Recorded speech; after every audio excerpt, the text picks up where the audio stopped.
importance, babe. Yeah. And you'll be tagging me in for the title. Yeah, I already did. I Oh, just went you're so live. nice. By the way, congratulations. Yeah, appreciate you. Of course. Actually, text it to me now exactly how you want me to tag it. Oh, here, I got you.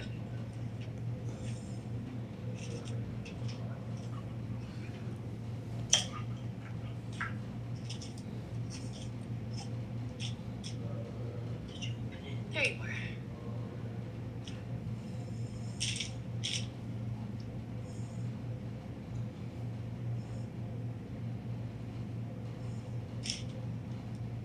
There you go. I just messaged it to you. Okay.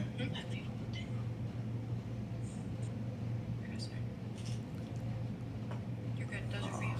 Fuck. I don't know. I don't remember. You can ask me. My brain is mush. So probably.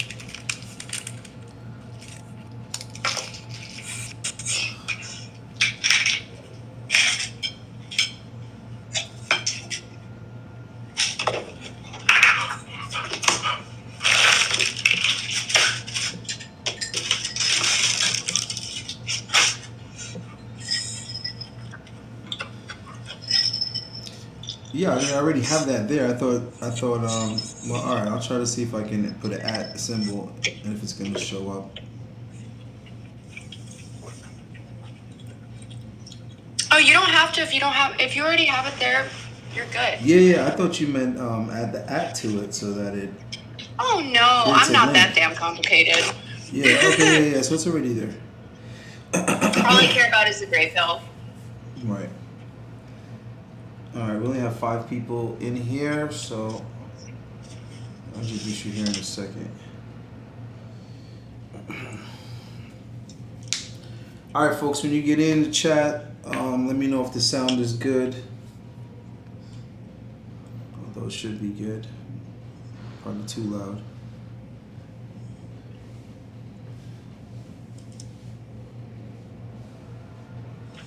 How you pronounce your last name? Moniva? Moniva. Moniva. Yeah.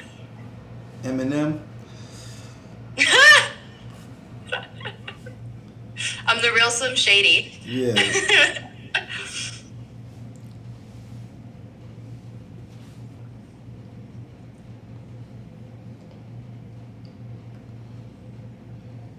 Okay, I got your text. All right. Put your solo on right now because I know you got the link already, so.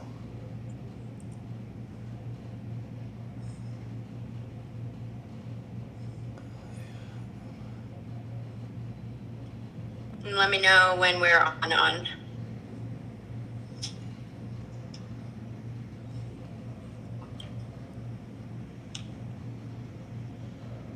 right, that looks good. I got you there. All right, so Liberty Sports said the sound is good. All right, cool. All right, guys, welcome back to Authentic Alphas. You guys probably already know Monica. How you say it? Maniva is here? Minka. Monica? Minka Moniva. Mika It's close though. Moniva. All right, and you are currently on the Gray Pill podcast. Yes, I am. All right, so I'm gonna need you to explain that to me because that's the first time I'm hearing the Gray Pill. Actually, I might have heard of it, but I don't know what it is yet, so I still don't know what's the Gray Pill. So it's just the in between. The way that we did it was I actually met up with Angelus. He reached out to me when I first wanted a couple different shows, and he was trying to link me up with another girl because he was like, "You should have your own platform," and la da da da da. At the end, he tried to introduce me to some girls, and I was just like, no, I want you, because he was the complete opposite of me. You know what I mean? Like, he's from New Jersey, and I'm from LA. He's living in Alabama, and it's just two different mindsets. He's a black man. I'm a Hispanic girl that looks white. Like, just everything from the mentality and everything was just so completely opposite. I felt like that's what I wanted the most, because you get so many times you get the same kind of people talking, whether it's like on a panel or just two people or two co-hosts. And I felt like the more different we were, the better we could communicate different sides of what's going on. Because I got introduced to this sphere because I was friends with a couple of pickup artists that were in the manosphere, and they kind of broke it down to me in their own way. And then I got on a couple of shows, and what we just try and focus on is like talking about relevant things, not just in the manosphere, but as well as like in the world. Um, and breaking it down so that we can take a look at the gray area, because not that everything is, people have this mentality that like everything is black and white, and it's not. There's so many intricate details and so many things that go into decision making and skills and having discernment. So we try to see both sides, or every side. Okay. So wait, you met him on Duke and Dawn? Yeah. Well, yeah, basically through Duke and Dawn. Oh, okay. That's where he first saw me. And I invited you on Duke and Dawn, so okay. Yeah, that's right. All right. Okay, good. You're welcome. Full circle. Yeah, full circle. That's why when you asked me, I was like, hell yeah, I want to come on. All right, that sounds good. All right, so, I mean, I haven't spoken to you since the last time that we were on Duke and Dawn together. Yeah. And, I'm not even sure. I can't remember what the topic is, but I know that, old girl from Canada was on there, too. So... So I know we were talking about some sexual stuff. Girl from Canada. Yeah, the chick from Toronto. Yeah. But I remember we were talking about something in that regards. But you were telling me something about the last topic. I guess you guys were discussing on the Gray Pill podcast. I haven't seen it yet. It's a blur, Allende. My life is like a giant ass blur. My 31st birthday just passed. Oh, congratulations! Happy birthday! Thanks. I work full time with my marketing agency. I got other projects, and the Gray Pill podcast, which has been like a lifesaver in so many ways. So you got to refresh my memory on what topic. No, I don't know. You were telling me about it, so I haven't seen it yet. How many episodes have you guys done? A lot. A lot. We've been doing it twice a week since like December. Was it December? I think the end of December. Okay. Yeah. I mean, I don't get a chance to really watch a lot of content. You should, because there's so many. Well, I'm too busy making content, so. Yeah, but it's I will say this. I'm not one to like usually like poke my head and stuff, but what I have found is a community. I feel like I've always made fun of the people that were like online and like they don't have real lives.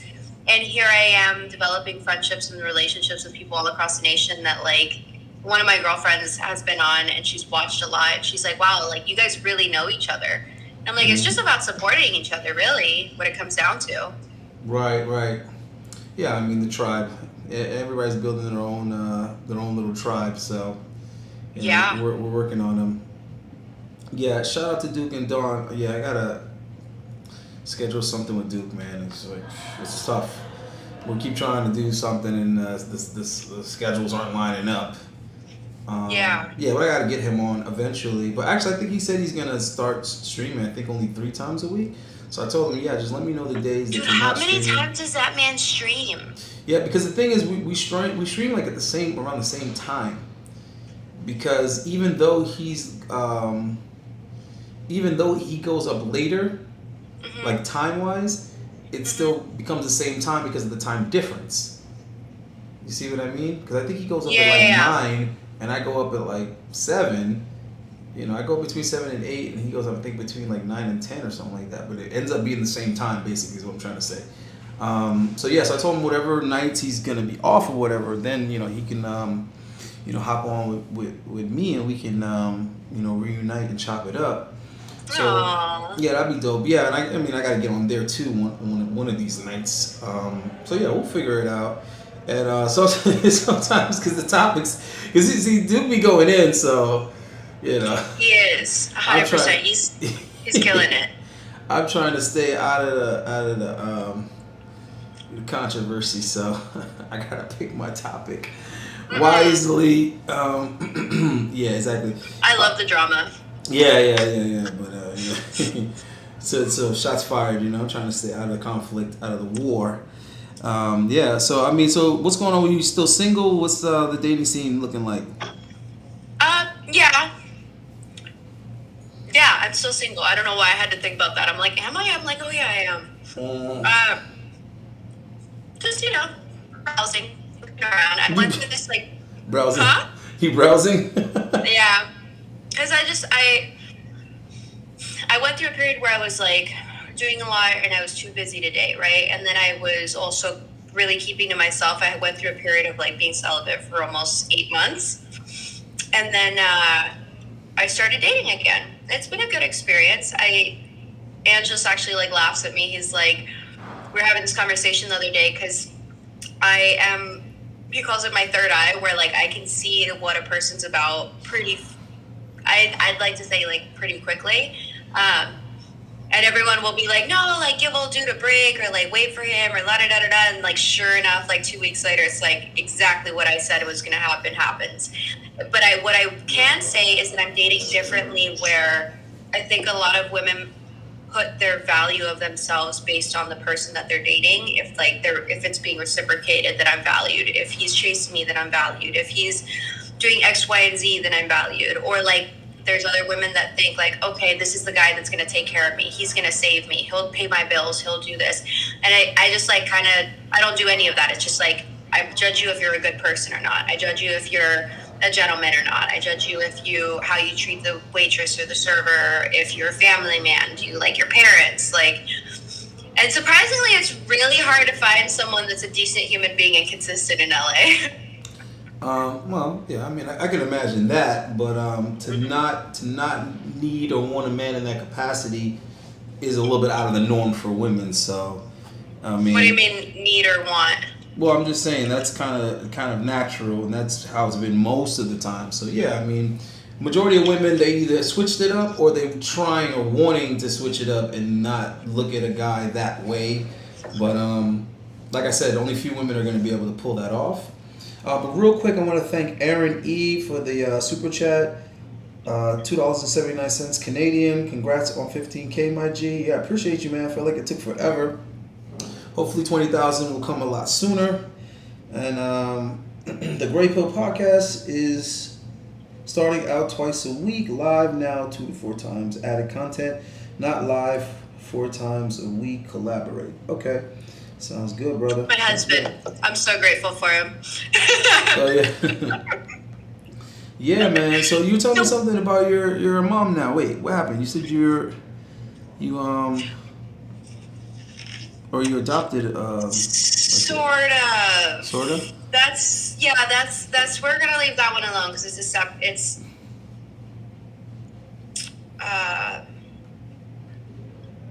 a sensitive topic and it doesn't have to do with me, not with just me, and it's about minors, so I don't want to talk about that. Oh, okay. If it's me, I'm open, but when it comes to minors, like, I don't.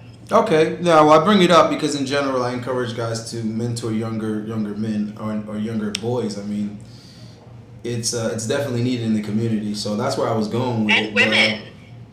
Yeah, that's what I'm saying. But you like, that's why I was letting you touch on that. But yeah, for guys, I mean, if you're in your 30s, guys and older, and you see some kids, 13 and up, 14 and up, and I mean, they can use the guidance, they can use the pointers. You definitely can prevent some young guys from making bad decisions, the wrong decisions. And a lot of times, young people just need somebody to take a special interest. Because that's what's missing. Nobody's saying, "Hey, listen, I see you. You're visible. I recognize you." And a lot of times, they just need somebody to ask some questions, somebody to talk to, bounce 100%. Some ideas off of. And that age, that post puberty, you like going through so many changes mentally, emotionally, and hormonally. And for them, it feels like it's something unique when really we all went through that, but they don't know that. They don't know that we all went through that. So, shout out to Poppy Blanco in the motherfucking chat. So yeah, I mean, that's what I was just going with that because, I mean, think about it. If everybody did the big brother thing, then no young dudes would be without a big brother, because I hear that a lot. I wish I had a big brother, or I wish I had a big brother like you. And I'm like, well, damn, I had a few big brothers. And to be honest with you, I would be a lot better off if I actually listened to them more. You know what I'm saying? Like, there's so many things that the big brothers I had would tell me, and you know, a lot of it went in one ear and out the other. I only speak one language, and I had a big brother named Ulrich. He spoke Spanish fluently, but he was like half black, half white. You know, was tall. This dude was like 6'2", light skinned, super smart, athletic, basketball star. He's like 3 years older than me. He got all the girls, but he was like one woman kind of guy. So it was just weird. Yeah. It's like, why are you not cashing in on all this poo-tang? But he he had all this, these morals and integrity, and I just like, Ulrich, man, come on, man, just have some fun. You're like, why? Yeah, man, let's break some rules or whatever. But yeah, he would always tell me, he was like, yo, man, you gotta pick a language. It doesn't have to be Spanish. Pick a language to learn a second language. I was like, man, yeah, whatever. I'll do that. I never got around to it. And then when I got older, I started getting all these opportunities, and they were limited because I don't spoke one language. They were willing to pay me good money to live in Munich for a little while. I don't speak Dutch. I don't speak German. You know what I'm saying? I lived in Mexico for a while. I stayed in Colombia for a while. Limited to opportunities because I didn't speak Spanish. It's like, yeah, I could enjoy the country or whatever, but it came to making money. They were like, oh, we're willing to, we want to pay you this, and this. We want you, would you be great for this? Hey, I think you're starting to cut out. Oh, am I? Yeah. Or is it just me? I hear you perfectly the whole time, so. Yeah, but you just for me, you just went. Oh yeah. A lot lower. I mean, I hear you perfectly. Let me check my sound. Yeah, I sound good. Go ahead, you talk. I think it's the same. You're good. I just want to make sure, if anyone in the chat can say if your pitch went down or not. Well, I can check it here. Yeah, I'm monitoring it here. It sounds different again. Okay, cool. It sounds better again. I don't know what happened. That's for you, though? Yeah, I mean, let us know in the chat how's it sound. But it sounds good on my end for you and me. Michoacana. Yeah. Yeah, so in the chat it's saying, yeah, both are fine. So I think that was on your end. Okay. But yeah, I mean, look, all we can do is give these younger guys, sound advice. If they take it, God bless them. If they don't, they'll be regretting it like I did. But that's why, I try to give younger guys good advice whenever I can. And it's not really to force them to take it. It's just to know that, hey, I give it. Do as you will with it. I give it. And girls. Yeah, well, older guys talking to girls is not, the safest thing. No, I'm referring to older girls talking to younger girls. Oh, right. Absolutely. Yeah, because it's the same thing with the guys that, you guys need someone or young guys need someone to, show them how to be a man in the world. And there's a lot of different things you guys go through. It's the same thing for women. And it's especially, I've said this a lot of times, where especially in today's day and age where you have all these older women my age and around saying get the bag and do this for the bag and do that for the bag. I'm telling girls go to school and fall in love, legit fall in love. Don't worry about the bag. The bag will come. And get your finances in order. And this is what a credit card is for. And this is how to fix your credit. And it's just a lot of stuff like that for both, I think. Yeah, well, see, the thing is, the girls are using credit too much, and the guys aren't using credit enough. So, because the girls are using credit for hair, nails, bags, shoes, clothes, dresses, and the guys aren't using the credit at all. And it's the guys need to start making investments with the credit, start learning how to manipulate and pimp the credit. System. I know a lot of guys living off of credit. Yeah. I mean, you can be very smart and intricate about it, especially if you start studying it young. So, that's another regret I had, that, I started thinking about that way too late. Who's the Toxic Twins? I never heard of the Toxic Twins podcast. Oh, Deuce and his brother. Deuce is real cool. He's military background and he was living in Germany when he first started. Now and then he went back to New York, and I think he's back in Germany or he's getting deployed somewhere else, but he just started with his brother, and they're really cool people too. They're real, they're raw. Yeah, I mean, I don't know what day of the week I'll be checking our podcast, but I'm hearing all these other podcasts. I just, like I said, man, I'm every day I'm doing so much trying to get this channel going. Mm-hmm. Poppy, what you saying that they trying to ban? Oh, he's saying please smash the like button. Yeah, please smash the like button. But why they not letting you say that, Poppy? They got that on hold. I think they think you're talking about smashing some booty. I had to approve that message. I'm like, hold on, what did he say that was controversial? All right, A so little bit. I mean, yeah. So let's get into it, man. So, have you been doing any traveling? Like, where have you visited? I went to Nashville for a work convention. It's the National Religious Broadcasters Convention. And then I went. Where else did I go? I know I went somewhere else. Oh, I actually had a podcast convention in LA. And then I have another convention in it's cryptocurrency week in Miami, but they're extending everything to the month. So I'll be doing that in like a week or so. Oh yeah, yeah, I heard So that. We got a lot of folks in here doing the cryptocurrency thing. So yeah, yeah, there's a my lot. business partners out there just like every day at some sort of event, and I'm like, dude, Yeah, some of our the sugar babies are going crazy. It's a field day out here for these sugar babies trying to find some Bitcoin daddies. yeah, but It's hilarious. it's there's that side, but like the actual cryptocurrency week itself, it's Oh yeah, of course. monumental because you know what I mean. Like, forget the sugar baby shit. Like, the real shit is how they're making money off of cryptocurrency. And right now, there's been a dip, and it like jumps up. And so, what they're trying to do is they're trying to create a different wallet. China just said for the fourth time that they're not going to be using the U.S. dollar. But it's different this time because every other time they've said it before, cryptocurrency never had this foundation that it has now. So it's like Mm. it's kind of sorry, I have like a nerd background in me, so like it's kind of like, oh shit, what's gonna happen? Yeah, somebody was just telling me today, a dude that's like real heavy in that Bitcoin game. He was just telling me about adding a completely different wallet. He was telling me that what's happening is guys are getting taxed too much on the wallets that exist now. So he was trying to Hmm. tell me about another wallet that I need to get.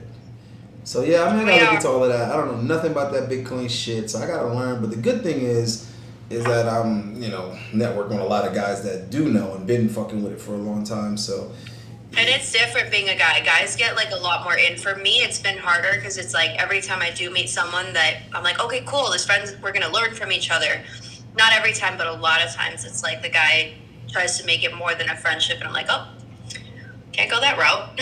oh yeah, well I mean that's just part of being an attractive female. So don't be acting Yeah, like but nobody ever talks about that shitty side. yeah, but see you say that like wealthy guys don't have to deal with that. As a wealthy guy, you gotta deal with the same thing. You got something people want. You got so it attracts a lot of girls, just like shit or honey. It's attracting flies. So don't act like other Right, people but don't we gotta do deal with it. talk about no, but we do talk about that. What's not talked about is if you're pretty and trying to make it, that there is that side of it. Because what everyone seems to think is that, like, I'll tell you this, I have to say more no's to people than I do yeses specifically because of that issue. And I'm not dressed like this. I'm covered up to the nine. So I'm not saying that it doesn't happen for other people. What I am saying is Mm. that it's not talked about even close to what others are talked about. I mean, not It's even not a in, victim thing either. I'm just saying not it is what it is. not even in the female spaces, because I wouldn't know. I'm not No. really in any female There's spaces. not, because it also makes sense. There's not that many women, as many women that want to work like a guy. Yeah, I mean, I've seen a lot of channels popping up with females trying to talk about crypto.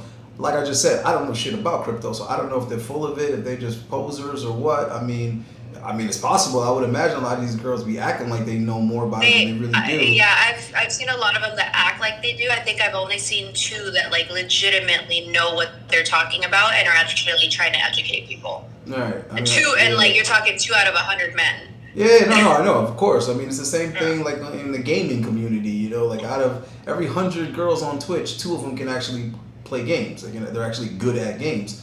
Most of them are just exploiting a community that was made by guys, and guys actually have to be competitive in that area. Like if you see a guy with a successful crypto channel, it's a good chance he's actually good because he had to be competitive to get that type of views and those type of Exactly. subs. But you'll see a female in there, and if she looks good, you gotta give her the slanted eye. You gotta be like, I don't know. Chances are you just I showing have to some. agree with that. You Yeah. probably just showing some cleavage.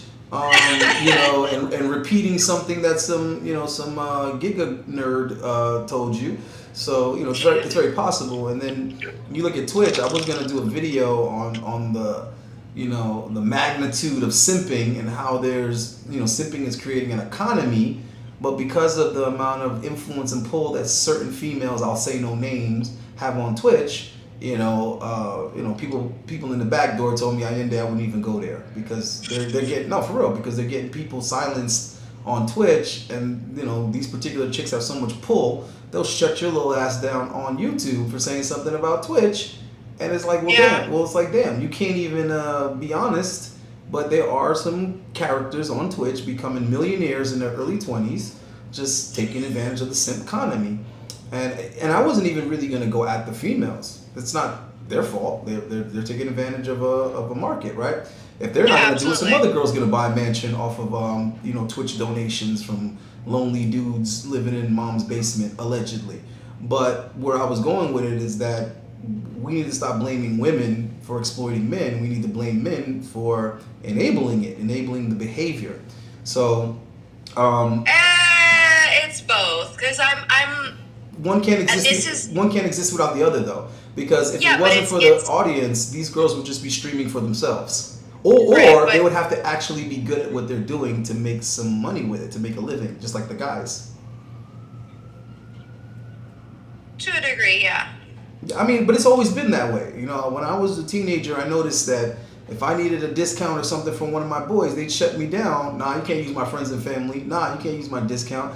But then they meet a cute girl and it's like, hey, what's up, girl? You use my discount? It's like, yo, how I'm your day one and you shut me down on something I'm asking you for, but you're offering it to a stranger with a pretty smile and a nice booty. So it's what I'm trying to say is it's in the guys. I don't blame the girls for that. It's in the guys to just give to women because of the way they look and expect the guys to operate on merit. We judge, as men, we judge each other on merit, but we judge women on beauty.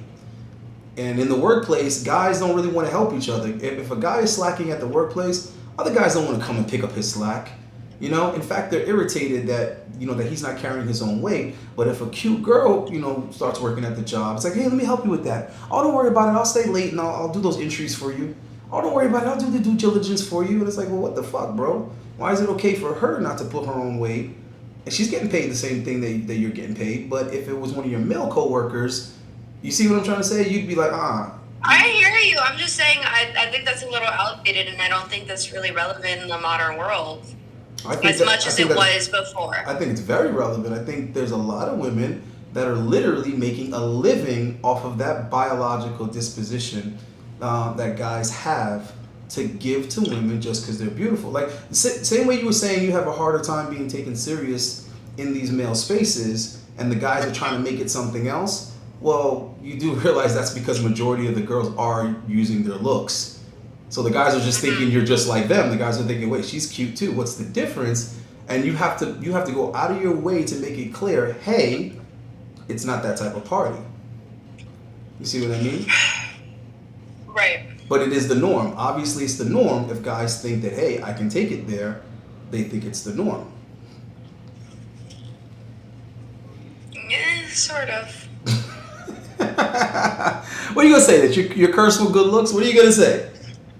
No, I'm gonna say like it's not as easy. Like I said, we're the gray pill, right? So it's like it's not as easy and as complicated or as easy as you're making it sound, because the difference is if I go to Crypto Week and I'm not going to the parties, but I'm actually going to the speaking engagements, right? Mm-hmm. And I'm actually trying to learn.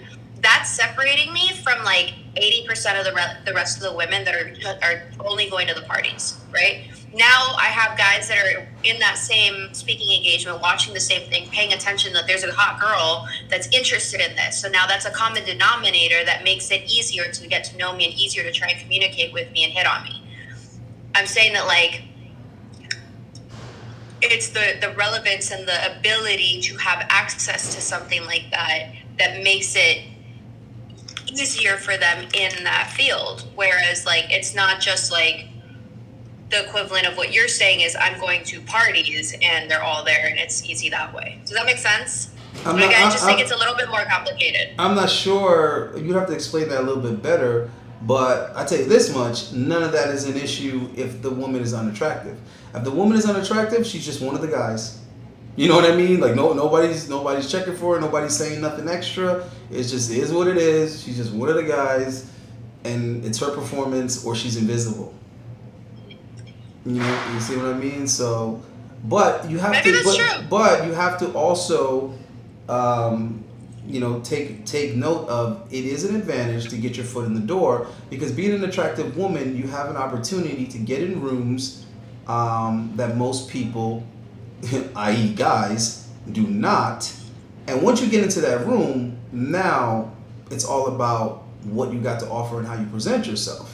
So I would say you would be unwise not to use that advantage, not to say, you know what, I already know these guys are gonna be, That's where you're fucking up, homie. how am I fucking up? If that gives you, if that listen, That's where you got it fucked up. That's what I'm trying to say. Not that you're fucking up. How You're do not I fucking got up at all. how do I got it fucked I up? am that bitch that goes to those rooms. I can get in, but based off of how I look, does not matter what I say. I will not get the equivalent or even close to the equivalent of the level of respect, admiration, or understanding that as if I was a boy or Right. a man of any kind. Well, I don't Because now I don't have it fucked up. That's just that's they're not letting that's what me comes in that room. that's what I'm not comes done. They're not next. letting me in that room because I have something that I'm going to bring to the table and I can change their minds about me. They're letting me in that room because of my looks and they're not paying attention to what I have to say. No, Does that make sense? No, I understand, but that's separate from what I said. What I said is up to the part where you get in the room. So where I'm going with it is now once you get in the room, it's all about your delivery and all about your strategy, taking into consideration what you just said. I'm not saying what you just said isn't true. What I'm saying is you have to figure out how you're going to get around that. Just like when people see me, they see a muscular dumb guy. They see a meathead until I start speaking. But their assumption is he doesn't use his brain, he uses his muscles. Okay? So it's what I'm going to say after that that's going to change their mind or not. So that there But is the I get tricky you. part for you. That's the mission I for get you. you. Right. I'm just letting you know I'm 31 years old. I've been doing this since I was 18 years old. There's no way, unless I come in there with a business partner or someone that's introducing me to give me that level of respect, there's no way to change a guy's mind when I'm in that room. I don't believe that. Minds can always be changed. Have you seen That that pussy? movie? What is that movie with that really attractive redhead? And it's a true story, but it's about a chick who basically set up her own illegal poker ring. What the heck was the name of that movie? Molly's Game. Exactly. She handled herself like a fucking boss. And I've seen many situations where beautiful women that put that with intelligence are able to change many minds. Many minds. And I do that. I'm just talking about the example that you're giving. To get in that room, it's not like how it works. Even her, she didn't go into a room and have respect. She went into a room, she was dealing, and they were hitting on her, giving her money, thinking that they would hook up with her. It wasn't until way later down the road that she was able to get that level of respect. You're just proving my but point that's again. called the long game, baby. That's the long game. But that's not what we're talking about. We're talking about specifically being invited to those rooms does not equate to success, and it does not translate into that. You have to work really, really hard to get there. That's what I said. I didn't say anything about it being quick. I didn't say anything about equal success. All I said was attractive women are able to get into that room much faster than a young guy. Because, okay, you're saying that there's a struggle.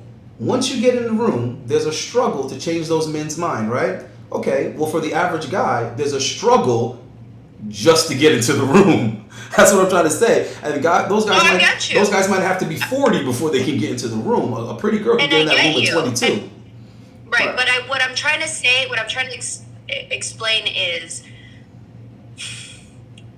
let's say you and I are the guy and the girl trying to get in the room, right? The fact that there's two different levels of hard difficulties that arise. One is for you to get in, period, right? And mine would be afterwards how to change their minds about me, right? Mm-hmm. Because it's difficult for you, I feel like this is the best way I can explain it. Because it's difficult for you right off the bat to get in and you're able to make it, I feel like you would get a higher level of respect, like who is this gentleman, than I would as just being the pretty trophy thing walking in. Because most of the time, like I'm born and raised in LA. This is how it goes. You get invited to the parties or the party bus or the like mansion parties and all these things. It doesn't really have to do with like your personality or what you bring to the table or who you are as a person, what you do. These girls and I, we get invited because you're the hot chick. You're nice to look at. If there's, let's say, 50% of you guys that get wasted, that's 50% of you guys that are probably gonna get laid by one of the guys that are there. It's just that's what it comes down to, without any feelings involved within it, without any emotions. Like that's what it comes down to. That's what I'm trying to say makes it more difficult in areas like that I live in. I mean, That's listen, all. I think we all got to play to our strong points, and the people who don't have any strong points need to create some. I mean, That's a fact though, because half the bitches don't even want to try. oh well, of course, more than half. I don't know about half. know. Half is I'm generous. trying to be nice. I think 88% of women don't want to apply themselves, and about Yeah. the other 12% don't want to have to work as hard as the dudes have to. So, you have pretty privilege, and then you have vagina privilege. Because the amount of times I've seen a mediocre looking chick thinking that she's entitled to something, I'm like, listen, shit, like, oh, time out, Ain't time that out. some wild? Okay, can we agree on that shit real quick? Because I've seen that so many times now. Like, bitches are literally mediocre as fuck. They're not hot. They don't have a good personality, and they have their fucking noses just stuck up in the air. Like, okay, and they usually talk like this. Hi, and it's like so nice to see you. Like. Yeah, but Cali is full of that, bro. When I'm in Cali, I'm always irritated about how the girls talk. I'm like, man, I can't do this for too long. Yeah, in Cali, I don't like to even hear like the girls like like I don't want to overhear them talk. Like not even when they're talking to me, just like being around people and overhearing their conversation. I'm like, good lord. Okay, so here's the worst part is you would have hated me because I'm originally from the Valley, and the way that we talk was like oh this, my god, and like I didn't realize that I always talked like this. like, oh my god, like he is so like random. There's nothing random about that.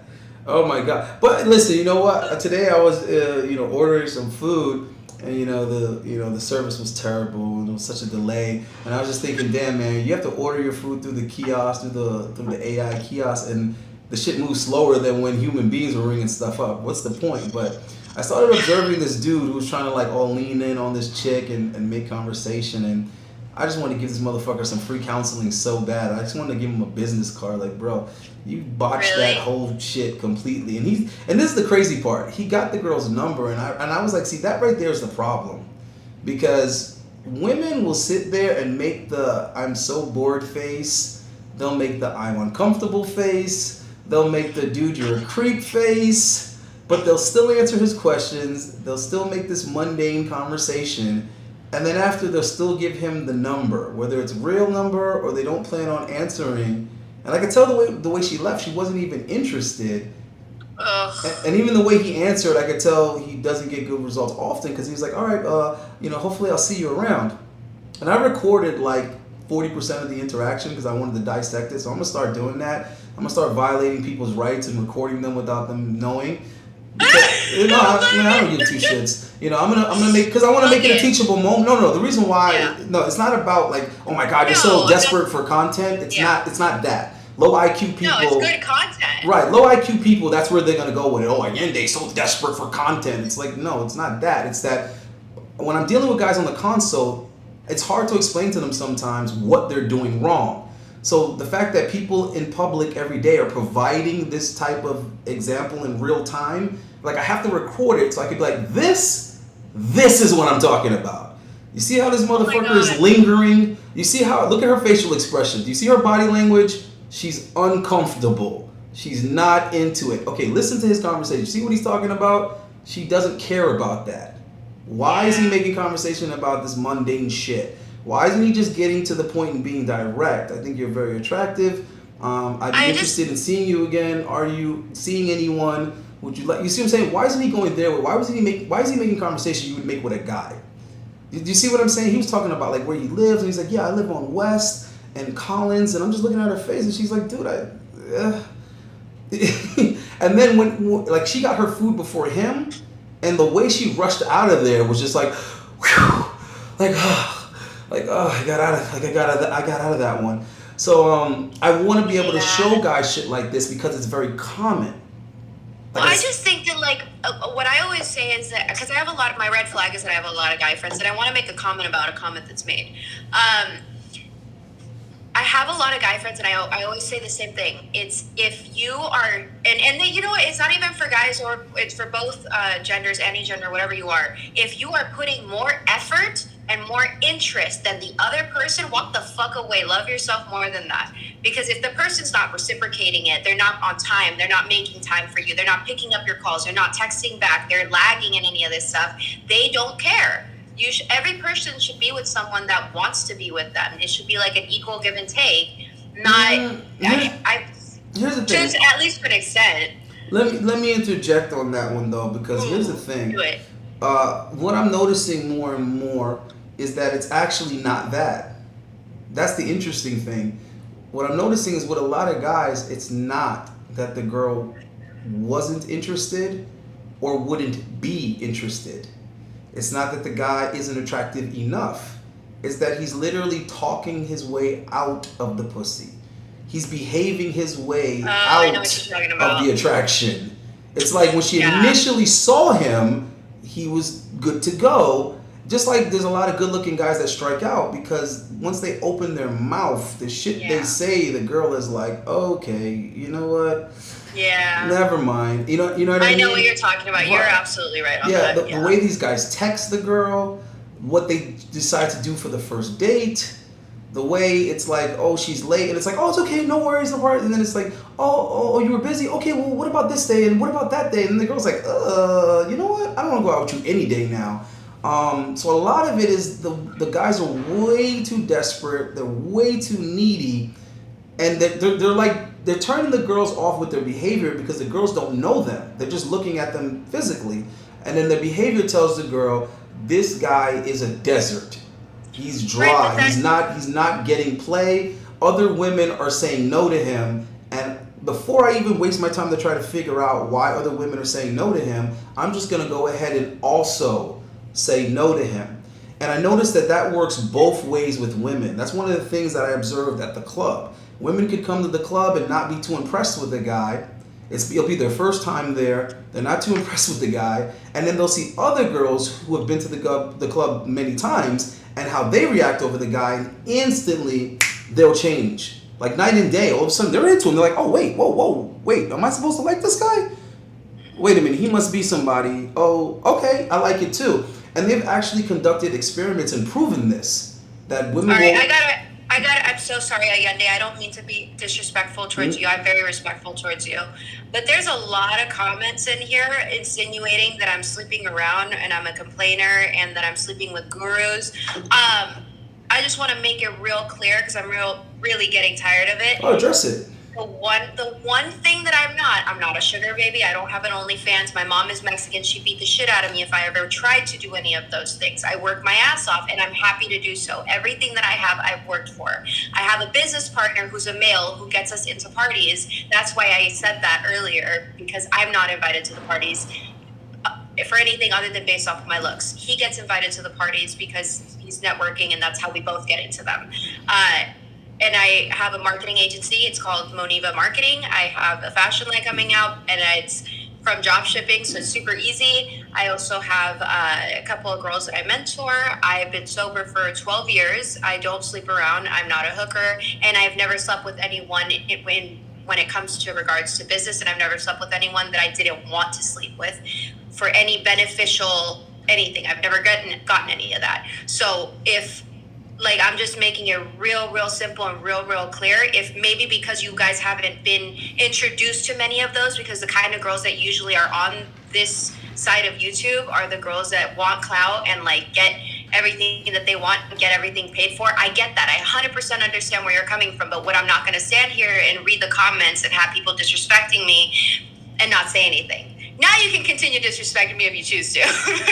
Well, that ain't my fucking problem. Well, see, here the thing is, I'm not trying to take any value away from or you haven't done anything. Discredit anything that you just said, but it's irrelevant in the sense of making these comments. And I'm tired of telling guys that making these type of comments, it doesn't behoove the comment maker in any way, because it's like, number one, you're not a G, because a G would raise these concerns to the woman. He'd either directly ask her, you see what I'm trying to say, or say it to her face, and make it a discussion. But hold on. But see, when you make it like that, you sound like this little resentful, butthurt guy who doesn't have the balls to say this to any woman that he actually has come in contact with, or that he wishes he could come in contact with.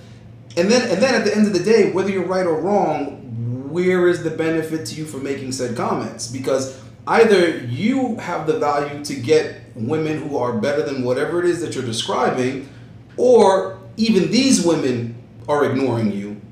You see what I'm trying to say? So I try to tell guys that you have to get out of this way of thinking, because there's no way that you can say these type of things and you come off like a G. You come off like a winner. Like, I get girls regardless. I have my whole life, because I'm not going to sit here and be resentful to women for anything. I don't care what it is. I don't care if they picked the guy that was taller than me. I don't care if they picked a girl that had more money, a guy that had more money than me. I don't care if they sleep around. I don't care if they act like the Virgin Mary. I don't care about none of that. I'm not going to be like criticizing some chick or talking shit or even making these assumptions, because this is another thing. A lot of these guys, when you say things like this, you put yourself in a lose-lose situation, because if you're wrong, you made an ass out of yourself and show how little you know women and can determine character.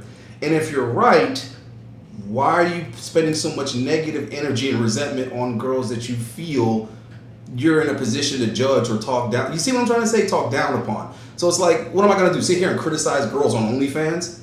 Oh my god, I love it. 31 and unmarried. Yikes. So you know, even that, how does that work?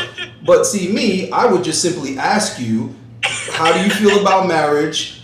And depending on what you say, I would ask you, well, if you did want to get married, at what age do you think you have until you can get married? I would just ask you this shit. I have a question. Yeah. How about, so this is an idea for us since we're doing this. Do you wanna go through and just like keep answering the questions? Well, they're not really asking questions and they're not super chatting shit. So it really should be it should be ignored. But like I said, I would just simply ask you, you know, in a manly way. I would ask you in a masculine way. So tell me, what are your views and your opinions on marriage? Can you ask me in a masculine way, please? I just did. What are your views on marriage?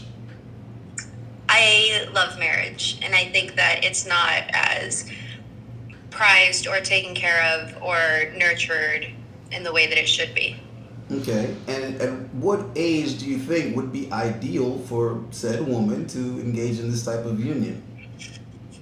I'm probably gonna, for me personally, it's probably like in the next like year or two.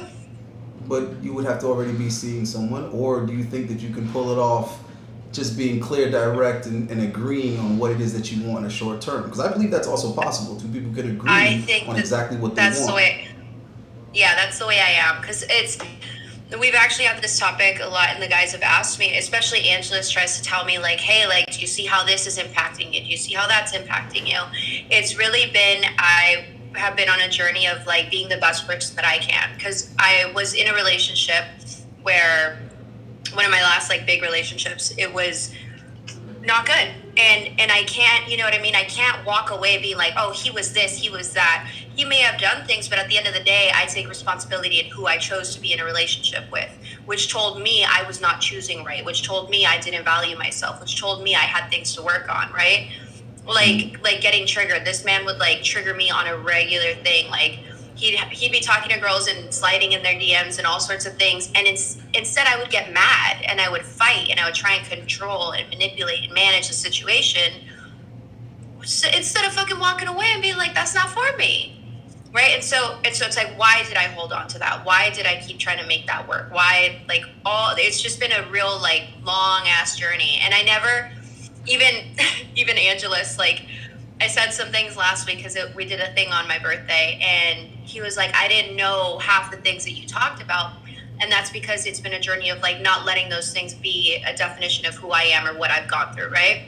I'm first generation Mexican, Argentine. Both my parents came from different countries, and, like, we grew up poor or whatever. It's like those things I had to work on how I treated myself and valued myself, what I saw myself as. And then now I've gotten to the point where it's like I'm judging guys based off of their actions rather than the things that they say. And before, I feel like I was more judging guys off of like, I like you so much. I can't wait for us to be together. I want to take you here. I want to take you all the like things that that type of guy promises but doesn't ever fulfill, right? And it's just a journey. And I think that now I'm finally getting to a place where I think the best place to be in a healthy relationship is I don't need you, I want you. No, I mean, like absolutely. You know what I mean? Like I'm okay with or without you, but we can add to each other's lives. I want to be with someone that's driven like I am. And what I know now is instead of having this fallacy of like, oh, I want a high value man, I also know that if I'm working my ass off, but I have a high value man that's making more than me, providing more than me, then I'm going to have to give up some of my stuff to be able to hold down the house, right?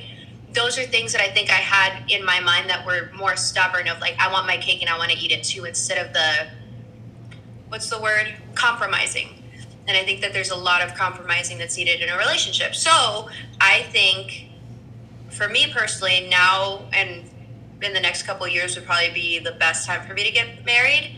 I agree. The sooner the better. And like I said earlier, I do think that people can find like-minded people that are on the exact same page.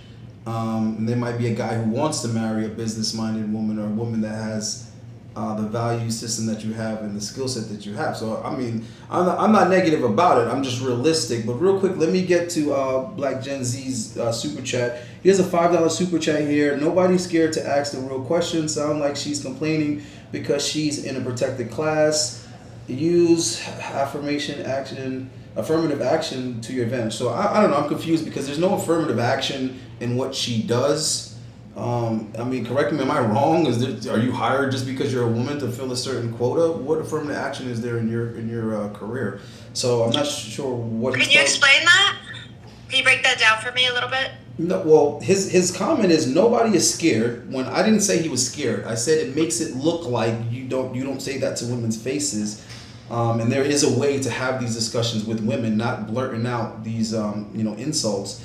But he went on to say to ask the real question. You didn't ask any questions, bro. Come on, we have to be fact based here. You're talking to Ayenda. I don't play this shit with anybody. You didn't ask no questions. You just blurted out assumptions. And then it says, sounds like she's complaining because she is a protected class. Well, yeah, women are protected class. So I don't know if you're talking about women in general or you're talking about her. As an individual. I think he's talking about women in general and what I was saying earlier in regards to business and all of that. I think that I can understand where you're coming from and what you're saying.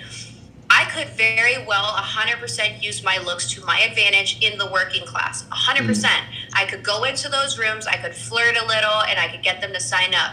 The problem with that is that there's no integrity in that. Right. The problem with that is that 6 months later down the road, they don't want to pay because I'm not going to go out to dinner with them. The problem with that is that their entitlement comes out and they think that I owe them something. And like I said, I'm 31 and I've been around the block to understand these things now so that I can't use that to my advantage. So now I'm the pretty one that has to also have boundaries but can't flirt and has to be very, very meticulous with what I say and when I say it, how I say it, and to who I say it. Does that make sense? Like it's not a complaint. I mean, it absolutely makes sense. And furthermore, and that's the part where it's not a complaint. It's just it is what it is. So don't tell me that my looks can get me ahead without some sort of repercussion and that I'm complaining. I'm not complaining. It's just it is what it is. But that right there, what you just explained, is what you get when you ask the question. When you ask the question like a man, that's the answer. That's the answer and the explanation that you get, so that you get the clarity.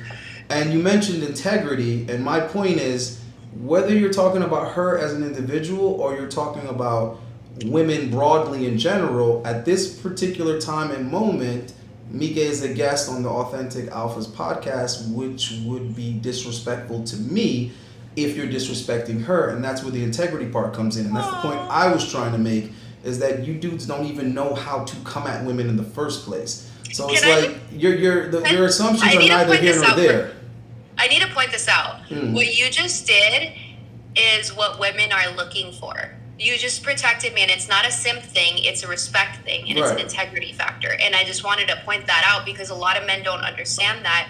Us women, just because like I have a very good, my only friend, my best girlfriend is very, very feminine. And she has taught me how to be more feminine. I've taught her how to like protect herself more.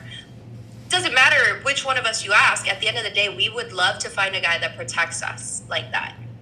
Just because you exemplified it, I was like, oh, sorry. Yeah, I mean, it's tough, Thank and you. then also he's like I'm the only person that sent a super chat. It's like, okay, well, what does that mean, that you're entitled to being disrespectful when you send a super chat after already saying these things, and also you were not the first person to send the super chat. So that's what I'm just saying, Black Zen, you're not doing a good job of coming off as a dude that people are gonna like or respect. There's a $10 euro super chat in here, so I'm not sure where that's at, but I'm gonna get to it, brother. I see it, but I don't see a comment unless you didn't leave one. I'm gonna find it here in a second. But Black Gen Z has another super chat in here for $5. Nobody's scared to ask the real question. Sounds like she. Oh no, hold on, wait a minute. No, I'd already read that one. There's That's the another. same one. No, there's another one here though. So there's another $5 super chat here. It says, high value men don't cheat, they just exercise options. Don't cry about a man DMing or smashing other chicks when he's taking care of you. All right, okay, dude. First of all, that's that fresh and fit bullshit. You can't speak for other men, period. I don't care if they're low value men, high value men. I really get tired of guys starting sentences with men or all men. He wasn't taking care of me. Or high value men, right? I just stepped away from making 8 to 10 grand a month to focus on YouTube, and I was taking care of my woman, and I wasn't cheating on her by choice. Like, I don't need to cheat on her. First of all, I'm man enough to just tell her I'm interested in another woman, and we discuss it and we make a decision together and we figure it out. I'm not going to do anything behind her back, because I don't do things behind anyone's back, because that would make me the weak person that needs to do something in deception. If I gotta move in darkness, Oh my then I'm losing in life. If I gotta lie to somebody and do something on the sneak, I'm losing. I'm not comfortable with that, okay? I want to be able to do and act as I see fit and represent myself, authentically. So all of this high value men don't cheat. Who are you to decide what a man deems virtue? Some guys are one women men. And I'm not saying that from a position of being one. I'm saying that from a position of arguing with friends of mine. Like, dude, you're 6'3". Your shoulders are wider than the specific. Like, yo, why are you not doing this and this? And it's like, yo, bro, I love my girl. I'm a one-woman man. And I'm like, bro, you know how you sound? But at the same time, I have to respect that's that man's creed. That's how he was raised. That's what he believes in. So it's presumptuous for guys to sit here and say what other guys think, want, and act. It's ridiculous. And then it's like, I don't really see her crying about men DMing or smashing other chicks. She's saying that she's not tolerating He's it. referring to Right. He's referring to my ex. Interested in it. Well, and the issue is that these men assume that all men take care of women, when the reality is that I was paying half of the bills. I was doing all of the laundry, all of the grocery shopping. I was a dumb bitch. I was a simp, guys. I was a simp. I don't know. I don't. To be honest with you, I don't think he believes what he's saying. I think he just wants to jump up on the live stream, and that's fine. Email me, and I give guys the opportunity to come on the live stream, bro. So if you want to come on my live stream, we can work that out. Just say that. You see what I mean? Just be direct and say, listen, I want to come on the live stream. I want to promote what I got going on or whatever, and we can work it out. You don't have to use this dramatized way of doing it. I mean, that's what I hated about the other podcast, is I wanted to create an atmosphere where men and women could discuss issues and come to some type of understanding and agreement, bring some insight, and they just turned it into what that looks like in the chat. Like, let's just insult the women, let's just blurt out all the things that we hate about modern women, and it's like, yeah, what's going to happen with that is women are going to want to stop coming on.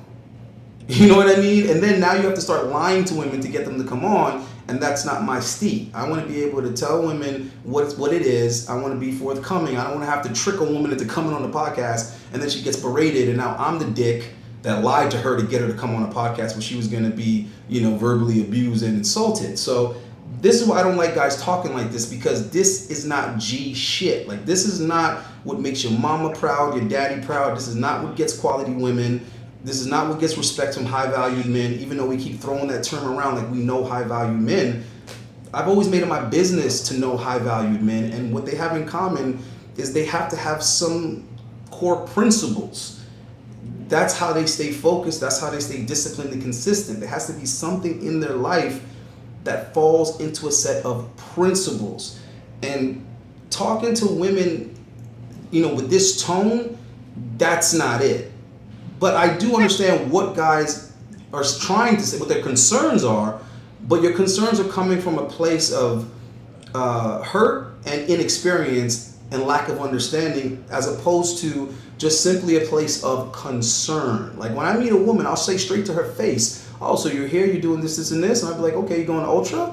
All right, I see you and your friends. Who bought the tickets?" You see what I'm saying? Who bought the tickets? Right. So I'm calling them out right now. Like, so you paid $800 for the ticket, so you got a sponsor?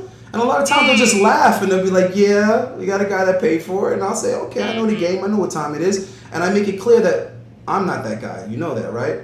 So after Ultra, if you want to, get together or something, why don't you give me your number and we can... That's how a G handles that situation. You don't sit there and come from this, like, insecure, butt-hurt position of, "Oh, you're trying to hustle me, you're trying to take my money, you're just a gold digger." Like, no, I'm going to call it out, see where she's at with it, and then make it clear that, like, "Hey, that's not me, right?"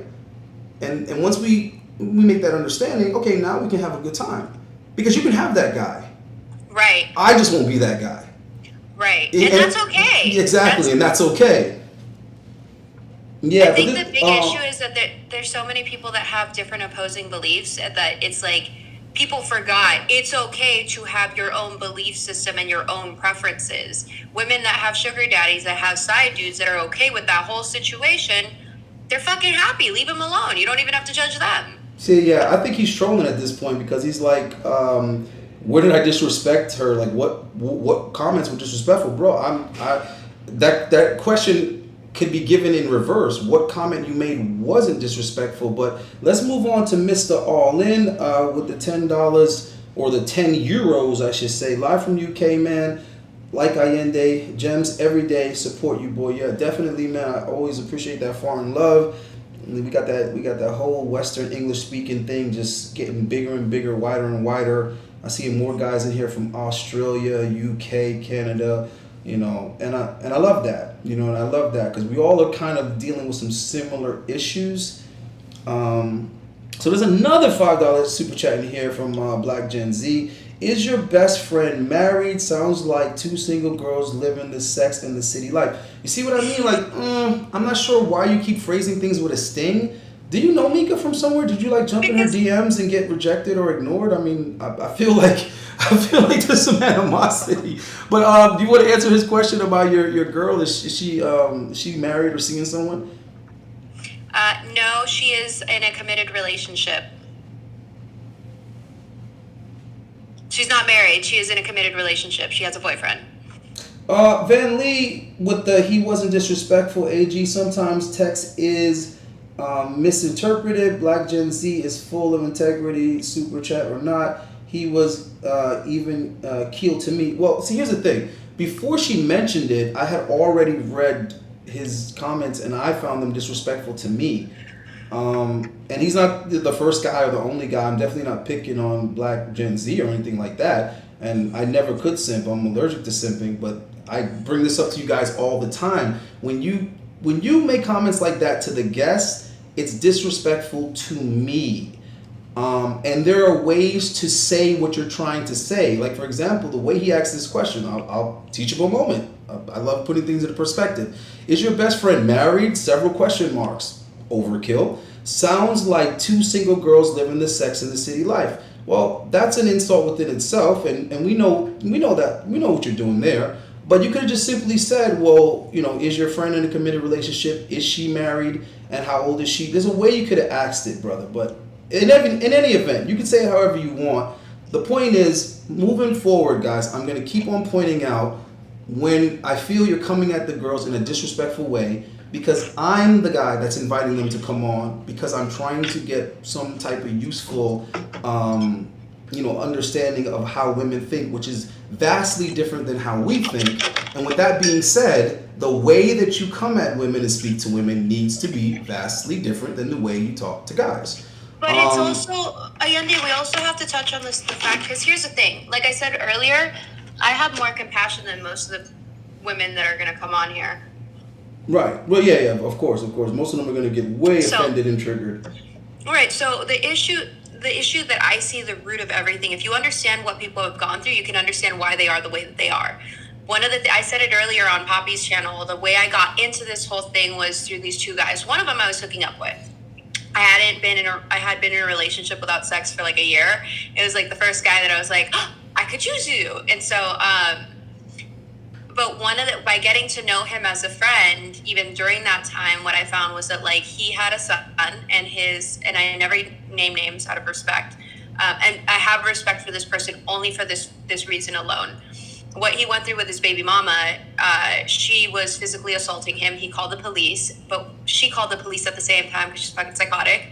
And when saying that he had assaulted her, when they got there, because we're in the state of California, it was a female cop, a female that had called his baby mama. And when the cops got there, they basically told him, like, either one of you guys are going to go to jail or your son's going to be taken away. So this man did the thing that alpha ass men do. He put his hands behind his back. He didn't know any better. And when he went to court, it was a female judge. So now you got the female prosecutor, the female judge, the female defendant, the female everything. And he got his son taken away. So now the only time he gets to see his son, not only is that domestic case on his record, but now the only time he actually gets to see his son is when she says it's okay, which is sporadic. It could be 3 months. It could be twice in a month. It could be whenever the fuck she wants it to be. And this man, the reason I respect him is when that does happen, he tells everyone to fuck off and he's only there with his son. He's all his attention, his time, everything is with his son. But that is a fucked up and shitty situation to be in that he can't get the fuck out of. And now he doesn't like women. I was one of the first ones that he ever met that was actually genuinely good and kind and not taking money and not doing any of those things. So hopefully I did good just by being a good influence. But like, we also have to understand why men want to trigger women like this. Why do they want to say the things like this? They've probably been through her, and I don't think that it's conducive to making everyone better by just saying you're an idiot for doing. And no, I'm not saying that you said that, but I'm using other people as examples of like you're an idiot for saying this, or girls getting mad. The problem is the preconceived notions, right? These people already have so many fucking narratives in their head, which is the problem with the modern day conflict that we're having amongst different groups of people, because they're already coming into it with their mind made up, and there's tons of evidence of that right here, and I'm about to point it out. Like when he said, no, that actually comes from Kevin Samuels, not Fresh and Fit. Okay, you didn't get the context of what I said. When I said that's that Fresh and Fit shit, repeating somebody else's talking point as if it was yours on some, I'm just repeating something that someone else said. It's not even in the proper context. It's not genuine. It's not coming from me, and it's not facts. It's not proven. It's something Kevin Samuel said that Myron repeats as if it's the law, right? That's why I said that's why I said that's that Fresh and Fit shit, because what I'm saying is that's just young dudes repeating shit that's in the manosphere that's not even their content or talking points. That's what I meant. You think that I didn't know that's where it came from? I was there when he stole it. I was there when he stole many of his talking points from other people. So again, you have already made up your mind what I mean when I say things. I'm going to give you another example. K Silent is talking about AA tripping, laughing my ass off. BGZ is on point. Okay, hold your horses. I didn't say he wasn't on point. I said I understand what he's saying. It's accurate, but the way he's making the comment is the problem. You're assuming that that's 100% true about her just because it's something that we're dealing with majority of women in the modern day in her age. You guys got to stay on point, bro. I'm operating up here. I'm operating higher. Okay? Get out of the redundant you know what I'm saying, talking points and the motherfucking echo chamber. That's the problem. You're coming in here with an echo chamber mentality because I didn't rebuttal what he said. I simply said that is not the way you speak to my guest. Okay? I said he could have phrased it in a way like a G. That was my exact words. Watch the fucking playback. I'm not the one to debate. If you're going to debate me, come with it. All right? Come with it if you're going to debate me. Now, there's another example of someone already trying to create their own narrative in here and in a straw man argument. So this is what I'm seeing, with young people in general nowadays. And it's a lot of people who aren't even young. It's people in their 30s talking like this. And it's really sad because we're not going to make any progress with this type of dumb shit. And you're coming in here already with a lack of respect for the other person. And that's another issue. All right? Like, there was an incident that happened with somebody. I don't want to get too much into it. But the whole point was the reason why he felt he could treat that female like that is because she was on Seeking Arrangements and because she was on OnlyFans and because she was a single mother. He thought that he could violate her like that. That's not how it works. And that damn sure ain't how the law works. The law ain't gonna say, oh, it's okay for you to violate this woman because, she's a lower quality woman according to our terms. It doesn't work like that. She's still a human being and she's still a female. So, you understand what I'm trying to say? That's how that works. But there's a lot of guys that have this mindset of, if she's a single mom, then I can treat her a certain way. If she's on OnlyFans, or if she's a thought, I can treat her a certain way. No, you really can't. You can either engage with her, or you can decide that she's not good enough for you. That's what you can do. But you can't abuse her. You understand what I'm trying to say? You can't abuse her because she's in a business that you look down upon. You're not the arbiter of that. You're an arbiter of who you associate with, who you befriend, and who you date. That's what you decide. You don't decide whether or not you can treat people less than human. That's what I'm getting at. So this is the problem what we have with men and women in the modern day. Women think because of what the media has told them that they can talk down to men, and men are toxic, and men are idiots, and men are trash. So I don't have to respect men, and I can talk to them any way I want. I hate that shit too. You see what I'm trying to say? And it doesn't work like that. If that's the way you feel, you can not talk to that person, not date that person, not engage with that person. But you're not about to disrespect me simply because you've been convinced that I'm somehow lesser than you. Let's not forget, that's the foundation of racism. That's literally what they were telling people years ago, that you can treat these people a certain way because of their skin color. Now here we are, fast forward to the future, and we're over here thinking that we can disrespect people just based on their gender. And that's what I'm getting from you guys. So tell me, what level of woman did she have to be for you to deal with her with some type of respect? And you see it on these other podcasts, because when the women come on, guys talk in the comments to them any way they want. But if a male guest comes on, then all of a sudden everything's phrased differently. That's not G shit. And you see the same shit on the female podcast. When another female comes on, they talk to each other with the utmost respect. But when a male comes on, they think they could talk any damn way they want. That's why I don't like the Lapeef Network. Because the females that are on there think they could talk to the dudes any which way they want. That shit ain't gonna flow. Alright, so there's another super chat in here from your boy, Mr. Popular, Black Gen Z. I hear women at REI seminars say it's so hard for them when they literally are walking on water in the industry.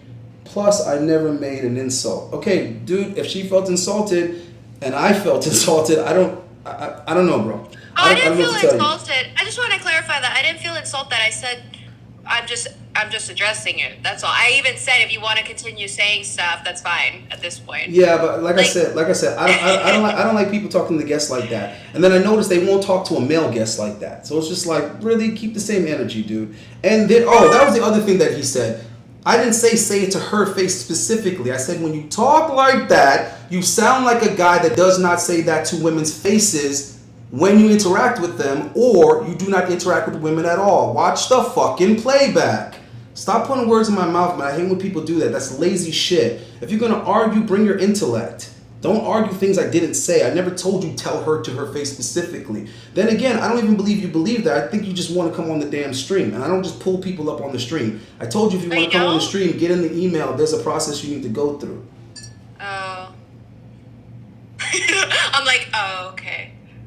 No, because he can't go wrong. now he's coming with the shaming language, so we're gonna go ahead and ignore you. Now you're gonna tell me that I'm being He's just sensitive. triggered. You gotta just. No. He's just trying to get attention. He's not triggered. He's trying to be smart. Oh, he's not. He's trying to be clever and dominate my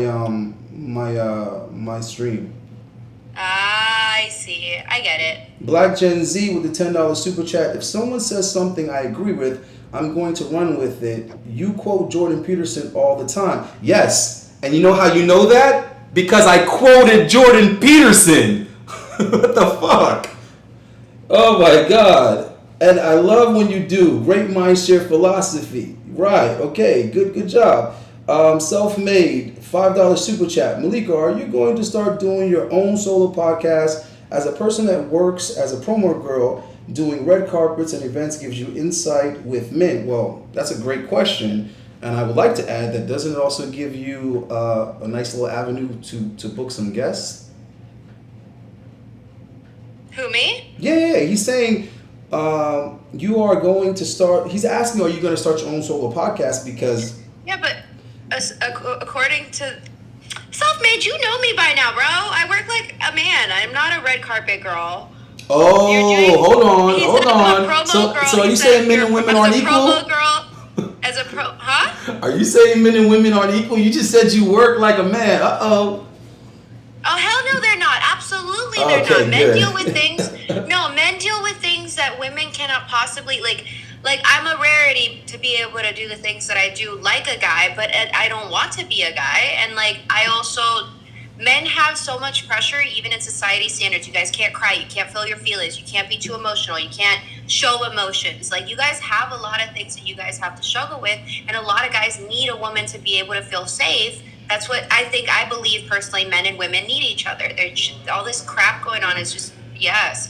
And it's the same thing with women. Women need someone to be able to, like, okay, he's got me. He's protecting me. Like, I'm going to be there for him. He's there for me. It's a thing. And so, no, I don't believe in equality. I believe in having equal rights, like voting and getting paid and all that stuff. But I don't think that men and women are equal at all. And I think that they both bring something extremely valuable. I don't agree to the with table. that equal right to vote. I don't believe in that shit at all. Well, that's interesting. Yeah, because first of all, that's saying that we're going to give women the ability to vote on issues that affect men differently. That's not a good look. That's a conflict of interest. If that was the But case, men already have that ability. no, we don't. I'll give you an example. Men don't have a say so on abortion. We don't have a say so on They just abortion passed laws. it last year. They literally just passed it and reverted the law last year that women cannot get abortion past a certain period. Like, they do. They literally just did this last year. It was a big whole brouhaha. Yeah, and what do they say? And what do women say? My body, And my choice. So my body, my choice, but the law still passed. you're not hearing what I'm saying though. But that's why I don't. No, agree. I am gonna say no because the law still passed because the men voted on it. Exactly, and that is what I'm saying isn't fair. That's what I'm saying I don't agree on. I get you now. Okay, Mike, you're my guy. That's a good point. Because I love that affects men and Clearly women. here. That affects men and women disproportionately. Just like if women are voting on certain politicians that are going to be doing things with the divorce law, doing things with the child support, and then also the men are getting drafted. So the point is it does not affect us equally. I agree. You are right on that. But I'm saying the right to vote for general things. I could agree with you on that specific part, but like who's going to be our president? The laws that are passed that don't pertain to gender equality or gender anything specification. Well, look, he's making he's making a good point here. But he's making a good point, but again, it's the way that he's phrasing it. So you're not a man and you never will be. Get married before you lose out on a family. Well, I guess he put hashtag respectfully. Okay, let me explain. I would like to ask you that though. Like, what do you plan to do with the family thing? Because me personally, I don't want to have a baby with a woman that's over 30. And that's fine. That's a preference. Right.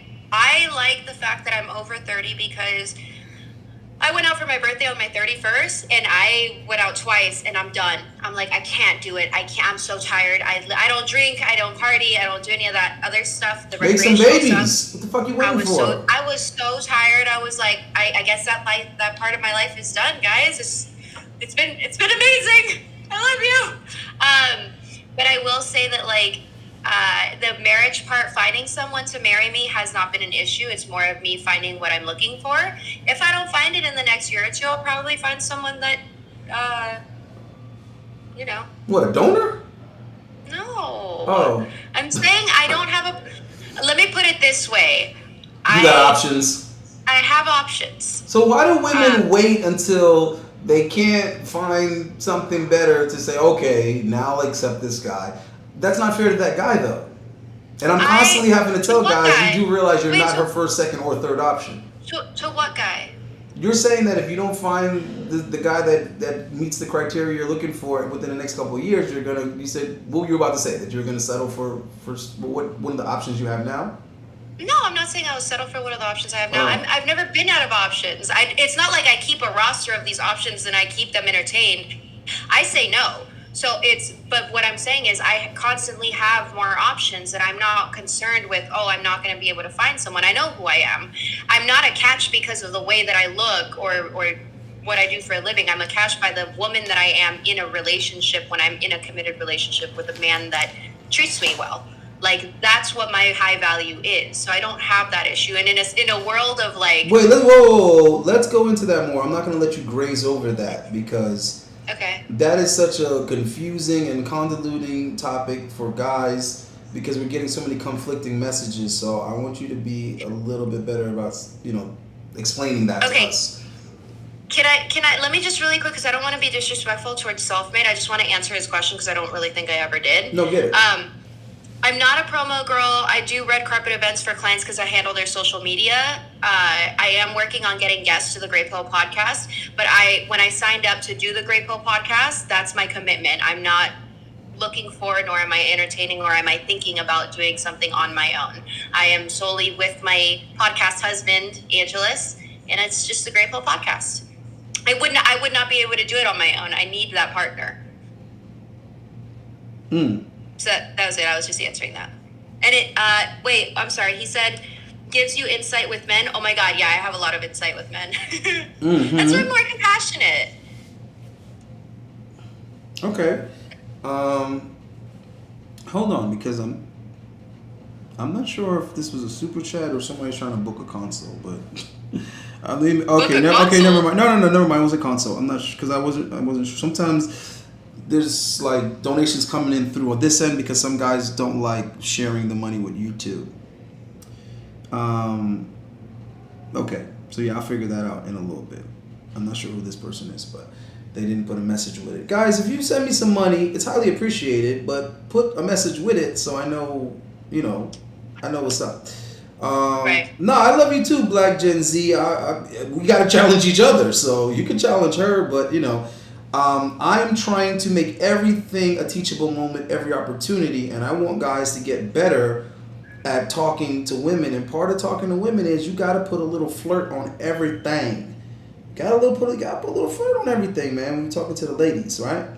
So I'm not going to be walking around calling dudes baby, but I call every woman baby, and some hate it, some love it. But I'm vetting them out early, because if they have a problem with me calling them baby, they got a problem with a lot more of Allende type shit. So I want you guys to learn how to feel women out and deliver the message in a way that's palatable, because unfortunately that's how women operate, that's how they function. And I want you guys to have good experiences with women. I think that's one of the biggest issues in the manosphere is that men are talking from a position of not having good experiences with women, having good interactions with them. I'm looking to have a good interaction with a woman, whether she's a porn star, whether she's been divorced 4 times. She didn't do it to me, all right? Even if I don't subscribe to what she did, she didn't do it to me. So I'm not gonna give her that butthurt energy. And women are already quick to ask you, who hurt you? They're already quick to go there with it. So you want to come off as unfazed, but you still want to get to the bottom of things. So that's all I'm doing, is trying to get you guys to come at these women with some savant.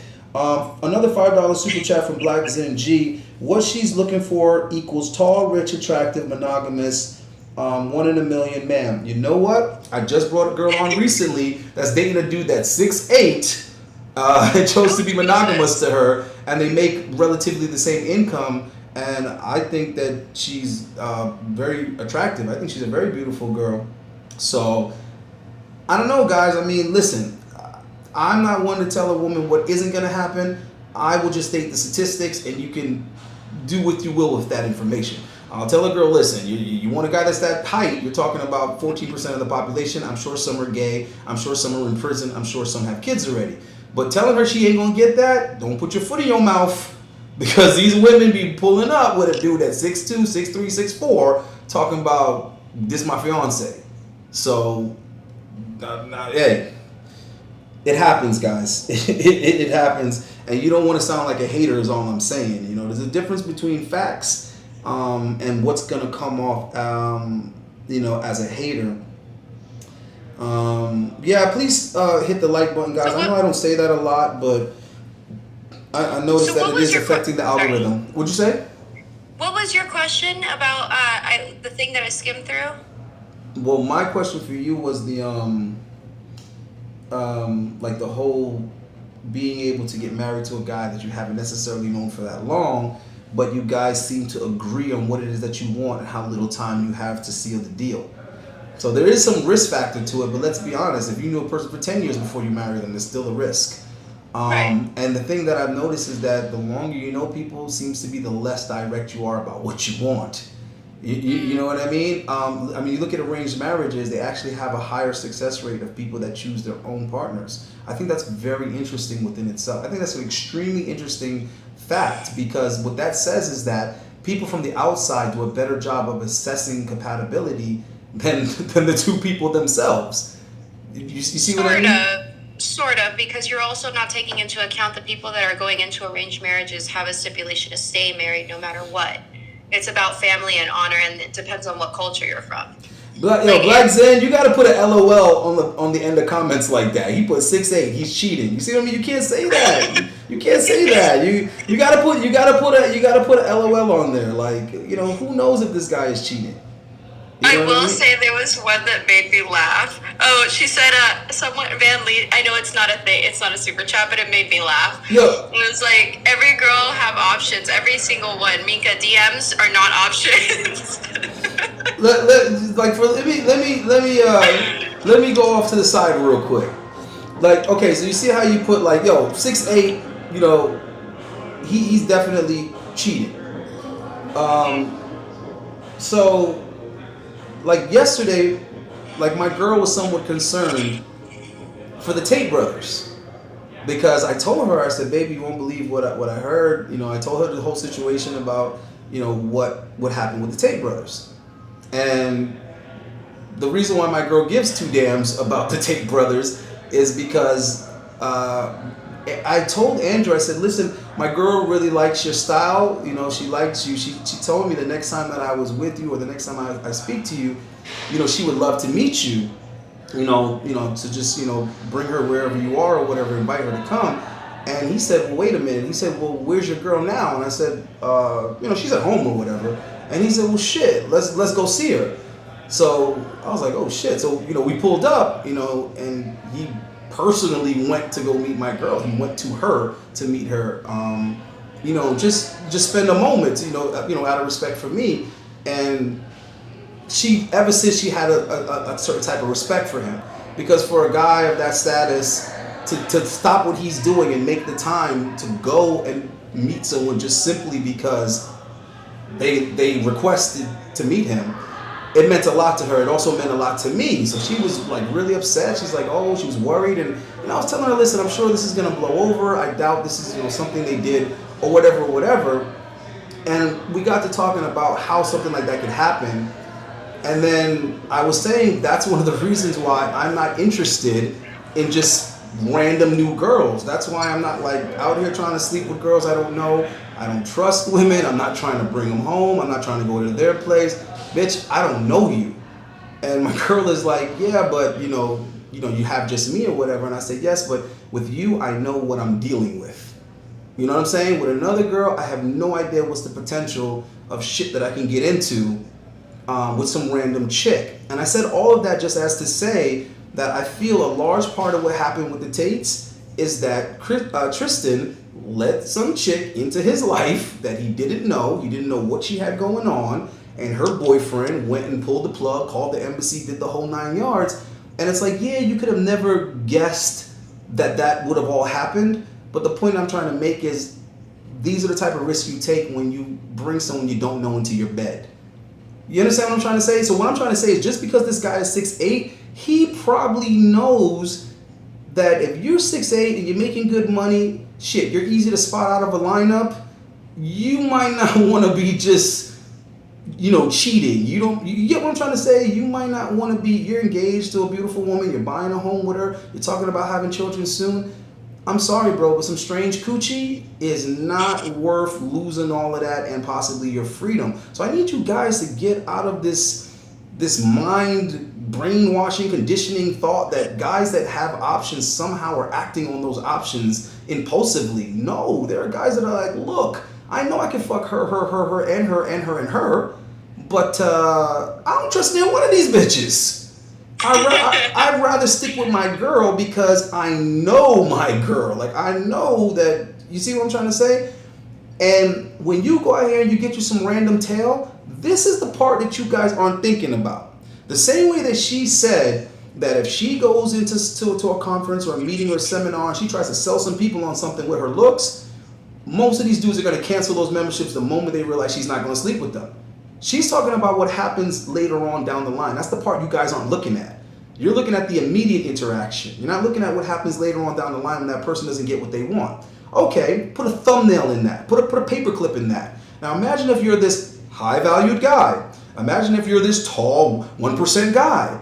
And you go, I don't cheat with another girl. Because that's what you guys say.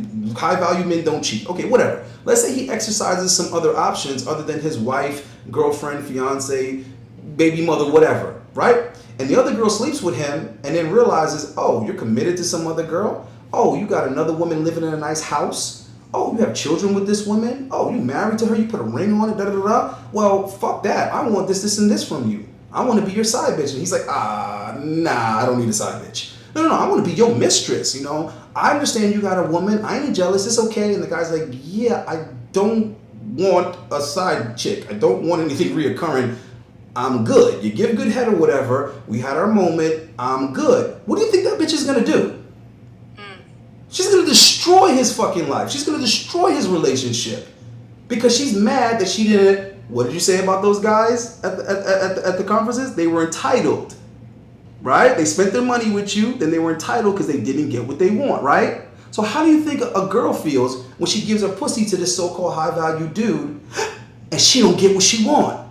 She gets entitled and she will say anything to destroy this picket fence fairy tale life that he got going on with some other woman. So I'm here to tell you guys, there are high-valued men that are smart and protect their shit. They protect their livelihood. That's why you have CEOs talking about, I will not have meetings with females alone. I will not mentor females. I will not teach female students alone. My wife has to be present on all meetings with female clients and colleagues. I'm not going to be alone with you, bitch. I don't even want to be in the elevator with you. And only you. I don't want to be in the elevator with only you. I don't trust you. They're protecting their assets, and a part of their reputation is an asset. That's what I'm trying to say. So these guys need to stop talking for guys that have this type of status. I know guys like this. I'm telling you. I have clients that are millionaires, guys. I'm not trying to brag, but I have clients that are millionaires, and they are very, very careful. Some of them are very, very careful about women, because they know what they have to lose. One of my clients owns multiple restaurants. All the waitresses want to fuck him. All the waitresses want to fuck him. And he doesn't even want to be at the restaurant. He doesn't want to be at the restaurant at the same time that you see what I'm saying? That the employees are there. He locks himself in the office. He has cameras all over the fucking place. Okay? If they want to come and talk to him in the office, he will not let them in unless there's another male in the office with him. He don't play that shit, bro. That bitch will try to own your restaurant. Matter of fact, I'll tell you something else. My girl was just telling me last night at dinner that one of her coworkers doesn't have citizenship, and she is plotting and scheming on setting some dude up with a false allegation. Because it turns out that if a woman is violated and she's an illegal alien or whatever, they give her citizenship. What the hell? That's what my girl told me. And she said, this girl's plan is trying to set some dude up so that she can get automatic citizenship for saying that she was violated. Guys, protect yourself. And a lot of you guys can't relate to this type of danger because you ain't of that status. A lot of you guys ain't working with you know what I'm saying, with a mill. A lot of you guys ain't working with 600K. When you get there, trust me, you're going to change your perspective. When you have that much to lose, I guarantee you, every pretty girl is going to look dangerous to you. Every pretty girl is going to look like a loaded gun pointed at you. There's another super chat in here from Black Gen Z. My homeboy is a truck driver, married, 6'8", handsome, black man, no homo. You don't have to say no homo, bro. We grown. He cheats on the road, and him and his wife have a great relationship. Yeah, but he's a truck driver. That's not the same as somebody that's a millionaire, bro. It's not the same. And he's smashing chicks in random cities and states that he ain't never gonna be in again. I'm sure they don't know his government. They don't know his government. You know what I'm saying? It's not the same, bro. And it's still dangerous. I still think it's irresponsible. I will say this, like, as a female dating in today's day and age, one of the things that I do when I meet a guy is my investigation skills are like outlandish. So I will, as long as I have their phone number and supposedly their name, I'll search their phone records, check their social media, and like there's been times where oh hell yeah, and I'm gonna explain why I do it. Like there's a guy that had asked me out for my birthday, and this was not this year but the past year. And he was a professional soccer ball player. He was Argentine like me. It was like I was like vibing it. I was really excited, but my gut was like, just take a look. This man, I had to search so deep. I found his wife, who not only, like, she was in North Carolina. Not only were they married, and they had a boy and a girl, she was pregnant with his twins. And he's asking me out and trying to promise me the world out here. I'm just like, I try to live my life with a lot of integrity because I also do want someone that's high value, and a part of what I deem as high value is a male that's having integrity and solid to his word.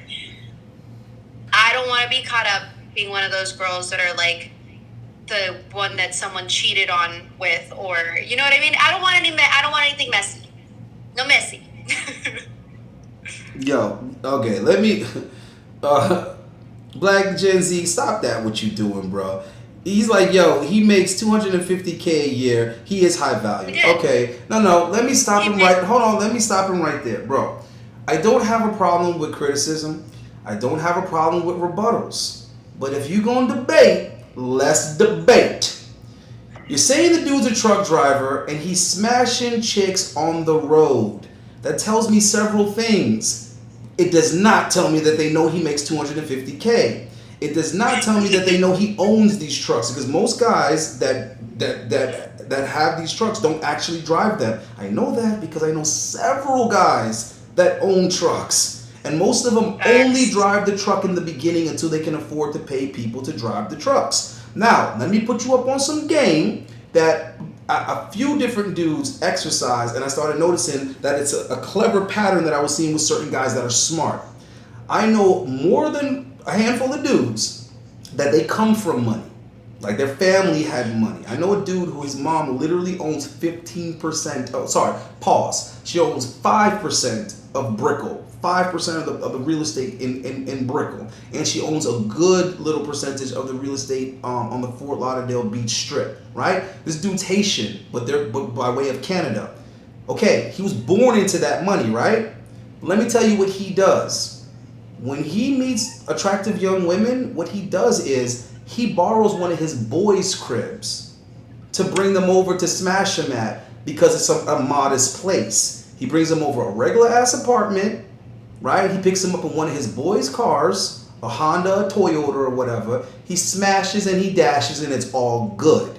Now, he does this because he's learned from experience that when you let women know what you have and what you make, you put yourself at risk. These bitches want to leave toothbrushes. They want to leave packs of maxi tampons and pads and shit. They want to make themselves at home. They want to make themselves comfortable. And when you're like, I'm sorry, take your shit with you, take your overnight bag with you, that's when you put yourself in false allegation, territory.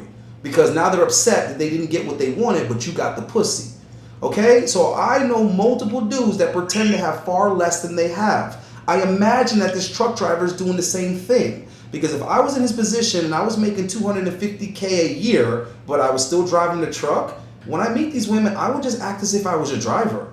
I would just act as if I work for the guy that owns the truck. Not volunteer the information that I'm the guy that owns the truck. And it sounds to me like his wife ain't thinking. His wife ain't cooking with grease. Because if he makes that kind of money and he's still driving the trucks, it should be obvious that he's doing that to get away from her, to get out of town, so that he can get some strange ass in a different zip code. So all I'm saying is, bro, if you're going to try to rebuttal me, make me sound like I'm wrong, make me sound like I'm wrong. Like, prove it. You didn't prove that I'm wrong. Because what I said was, that doesn't mean that the girls know that he makes this kind of money. Stop it. You can't compare a obvious high-valued man that's his status is on front page to somebody that's driving fucking trucks, bro. Nobody knows how much he makes. God damn it. I don't know why these guys I don't know why these guys try so hard to argue certain points, bro. When what I'm saying is useful. What I'm saying is to help guys, to have guys be a little bit more aware and protect themselves. You're over here arguing the point for guys to be irresponsible. You're arguing the point that every guy that makes good money cheats on his woman. No, that's not the case, bro. Yes, there are guys that cheat on their wives with no money and a lot of money. I'm talking about high-valued guys. You know what high-valued guys have in my book? Intelligence. Okay? Intelligence, integrity, morals. So I don't view a guy as high value just because he has money if he's doing irresponsible shit that threatens his family and his legacy. Okay? Just making good money is not the only criteria. That part you just mentioned, his legacy. That's the part that people that are only thinking about now and getting laid now and what it means to get laid now. Though there's two different kinds of people that I see it. It's the instant gratification people, and then the people that are worried about their legacy. Most people don't worry about them until they've already done some dumb shit and they can't take it back. Like, I was raised to understand, like, once you put something online, it's always gonna be there. So one of the things that I do is, like, my mom sees my Instagram and she's like, what in the God's name? Like, why? And I'm like, I just like dressing like that. I'm sorry. But I also have to be aware that, like, maybe a high value guy that I may be interested in, maybe one day will see that and will not like that for him to want me in his life. Right? And that's something that I have to be aware of and know when I'm doing it. I'm using it as an example as myself instead of anybody else, because it's something that I am okay with, because I there's reasons for it that aren't live yet, but I'm not doing OnlyFans. But she better not be. No, I don't. I'm joking. But I do build websites for girls that do OnlyFans so that they don't have to pay 20% to OnlyFans. So it's like, wow, there's a way to do that? You smooth with it. Yeah. No, Yo, that's man, I had a girl the other day told me that she was considering getting an OnlyFans, and the only reason why she didn't do it was because of her parents. That shit blew my mind. Because, like, the particular girl, I would have never thought that. I would have never thought that particular girl would have did OnlyFans. But then there was a lot of freaky shit I didn't think she'd do. Anyhow. It turns out there's a lot of things I didn't think that particular girl would do. You would think there's a lot of people out here that, like, you would never expect them to do certain things that they do, but I will say good on her parents, because that is one thing that, like, the common denominator that I see is, like I said, my parents loved the shit out of me, and they also taught me right from wrong. It's embedded in me what is right, embedded in me what is wrong. And, like, I may not be perfect, I mess up, there's all sorts of things, right? But what I do know is that there's repercussions for actions, and I've lived life, and they might not be immediate. That's the problem. These women don't realize it might not be immediate.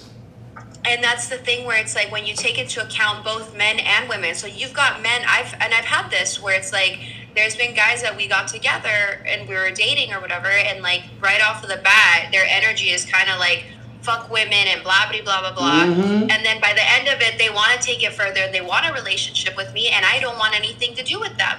It's the same on both spectrums for men and women. if you play that part and you continue to do so, when you do find someone that you want to be with, they may not be okay with that. They may see you as a potential dangerous relationship that they don't want to get involved in. Yeah. And like, and but I say that you know because what's sad? That's gonna be what guys have to pick from in the future. 5 to 10 years from now, guys are gonna have a hard time finding a girl that never was like on OnlyFans or seeking arrangements or sugarbaby.com. I feel for these young guys, bro. I really do, because we're producing so more it's girls. So common. Right, we're producing more girls that are than girls that aren't. So, and then we're also producing more guys that can't lead and don't know how to run a household than men that do. So it's gonna be really hard pickings for everybody.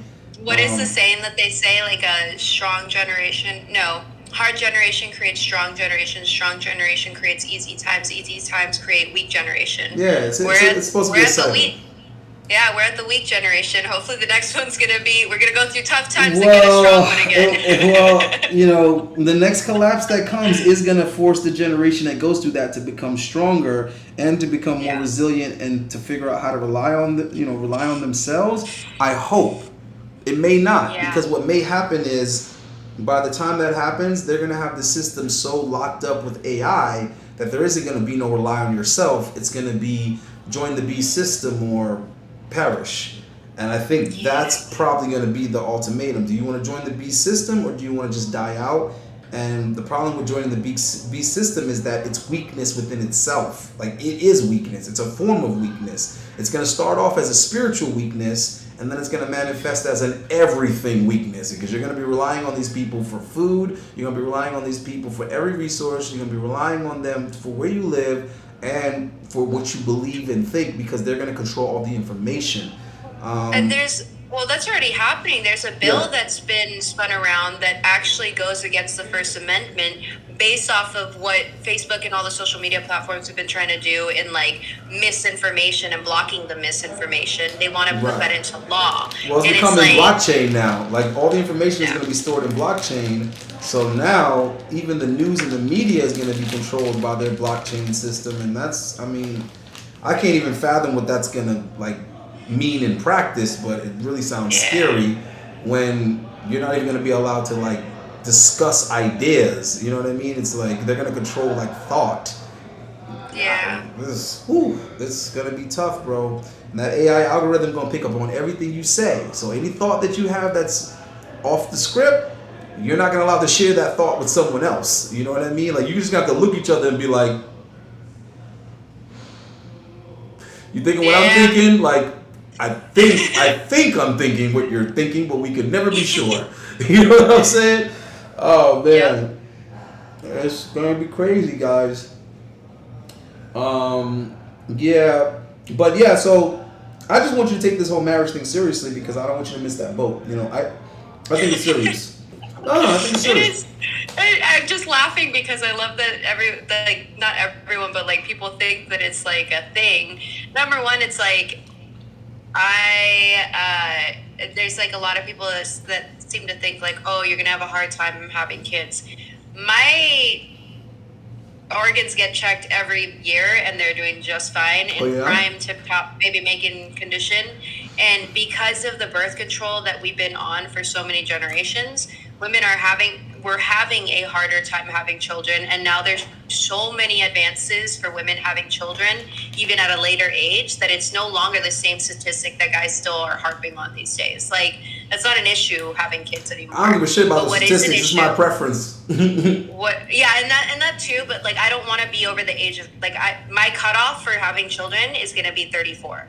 Like, I want to have children by 34. People always telling me, my mom had me at 40. My cousin's mom had him at 37. I'm like, I get it. It's not about that for me. It's about me. I want I want to be able to do things with them. You know what I mean? Right. I want my woman to get the kids out early.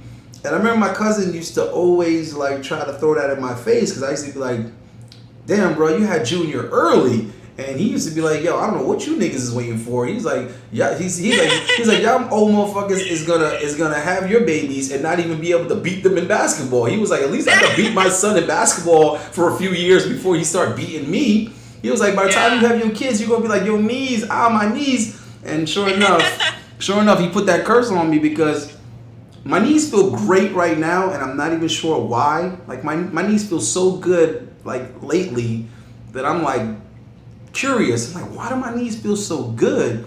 But usually my knees are killing me. So I'm like, damn, he wasn't lying because I don't even have kids yet, and already I'm like, my knees. So I can imagine trying to run around with a 4-year-old or 5-year-old 5 years from now. You know what I mean? I'm be like, my kid's gonna be like, come on, daddy, like try to have some fun. Yeah, and that's the part where it's like I do take it seriously, but it's not. Let me rephrase it. It's not that I'm not without options. I do have many viable options of like people that are interested and want the dating or want the marriage and the kids and everything. What I'm looking for is like, can I have kids with you, and would you raise them the way that I think is a right way to raise them?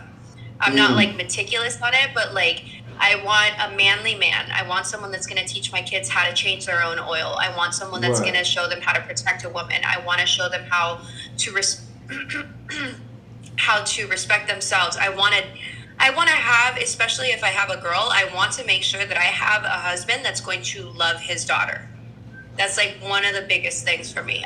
My genes, I have a sister. My mom has sisters. There's a lot of women, so the likelihood of me having a daughter is really high, and that's one of the things I think of. Would this man be someone that would be able, if he's able to have compassion for me, I feel like he would be able to have even more compassion for having a daughter, and that's what I'm looking for. Because I'm looking for like how my children will be raised.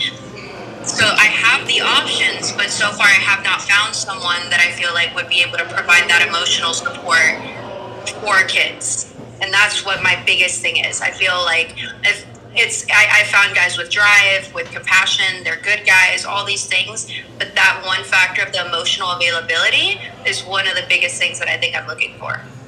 What you trying to say, man? See, look, there you go saying things again. There you go saying things again that need to be like explained. You know, because I know guys are in the chat just as confused as me. Like, what does that mean? Like, what does that mean? I'm not about to cry. So no, it doesn't mean that. It means like a man that is going through something. Let's say like you and I are dating, and like you have a really bad car accident or something happens where you're just like, I'm good. It was fine. It's good. We're good. But then I see you like kind of like acting a little bit strange. Mm-hmm. You're not capable of saying, give me a moment. That was a scary situation. I need a moment. That's emotional vulnerability to say, hey, I was in fear. As a man, to be able to say I was in fear, emotional vulnerability. I have no problem saying I'm afraid. It's not about me not being afraid. It's about I still have to handle it like a G. That's the thing. Right. It's not that I wasn't afraid. It's that I still have to act. I still have to execute. Right. But there is that key factor. If you're able to say it, you are emotionally available to be able to be vulnerable. And I'm not saying with everybody or anything, but if you're with me, that's supposed to be our safe space. That's where a man is supposed to be able to like be like, I had a fucked up day, and come to his woman and just be like, can you just I just need quiet, but I just want to lay here. You know what I mean? No, absolutely. No, I mean, trust me. That's emotional availability. The problem is that women can say that, but they can't explain to a man or tell a man how to execute that. That's the thing. You still, as a man, have to know. And a lot of men need that. Right. Yeah. You have to know how to show your emotions without taking L. Hold on. The chat is lighting up about babies. Listen, my girl tried the shit out of me last night. She was like, because we were watching the video that the Tate brothers put out after they got out, explaining the situation. And my girl was like, quit hating. You wish you could live their lifestyle. And I was like, nope, let me stop you right motherfucking there. I was like, I'm telling you right now, if I was in Andrew or Tristan's position, I would have bro, let me tell you something. If I was in either one of those dudes' position, I would have a litter, all right? A litter of babies. I would be popping out babies. Listen, I would buy a farm. I would have a farm and 3 wives, and I would be popping out babies every 3 months. I'd have all 3 of them pregnant at the same damn time. All right? Doubt me if you want. And then she had to laugh because she knows that, she knows I'm serious about that polygamy shit. So if I had that type of money, I guarantee you guys, I would not be going to clubs. I would not be partying. I would not be buying supercars. I would be nutting up in my wives. Brr, brr, brr, brr. Ski, ski, ski, ski, ski, ski. That's all I'd be doing is making babies. So trust me, man. Dude, you can't listen. Let me tell you something. You can't give me $1 million. If you hand me $1 million, somebody getting pregnant that instant, a girl gonna be like, oh shit, yeah.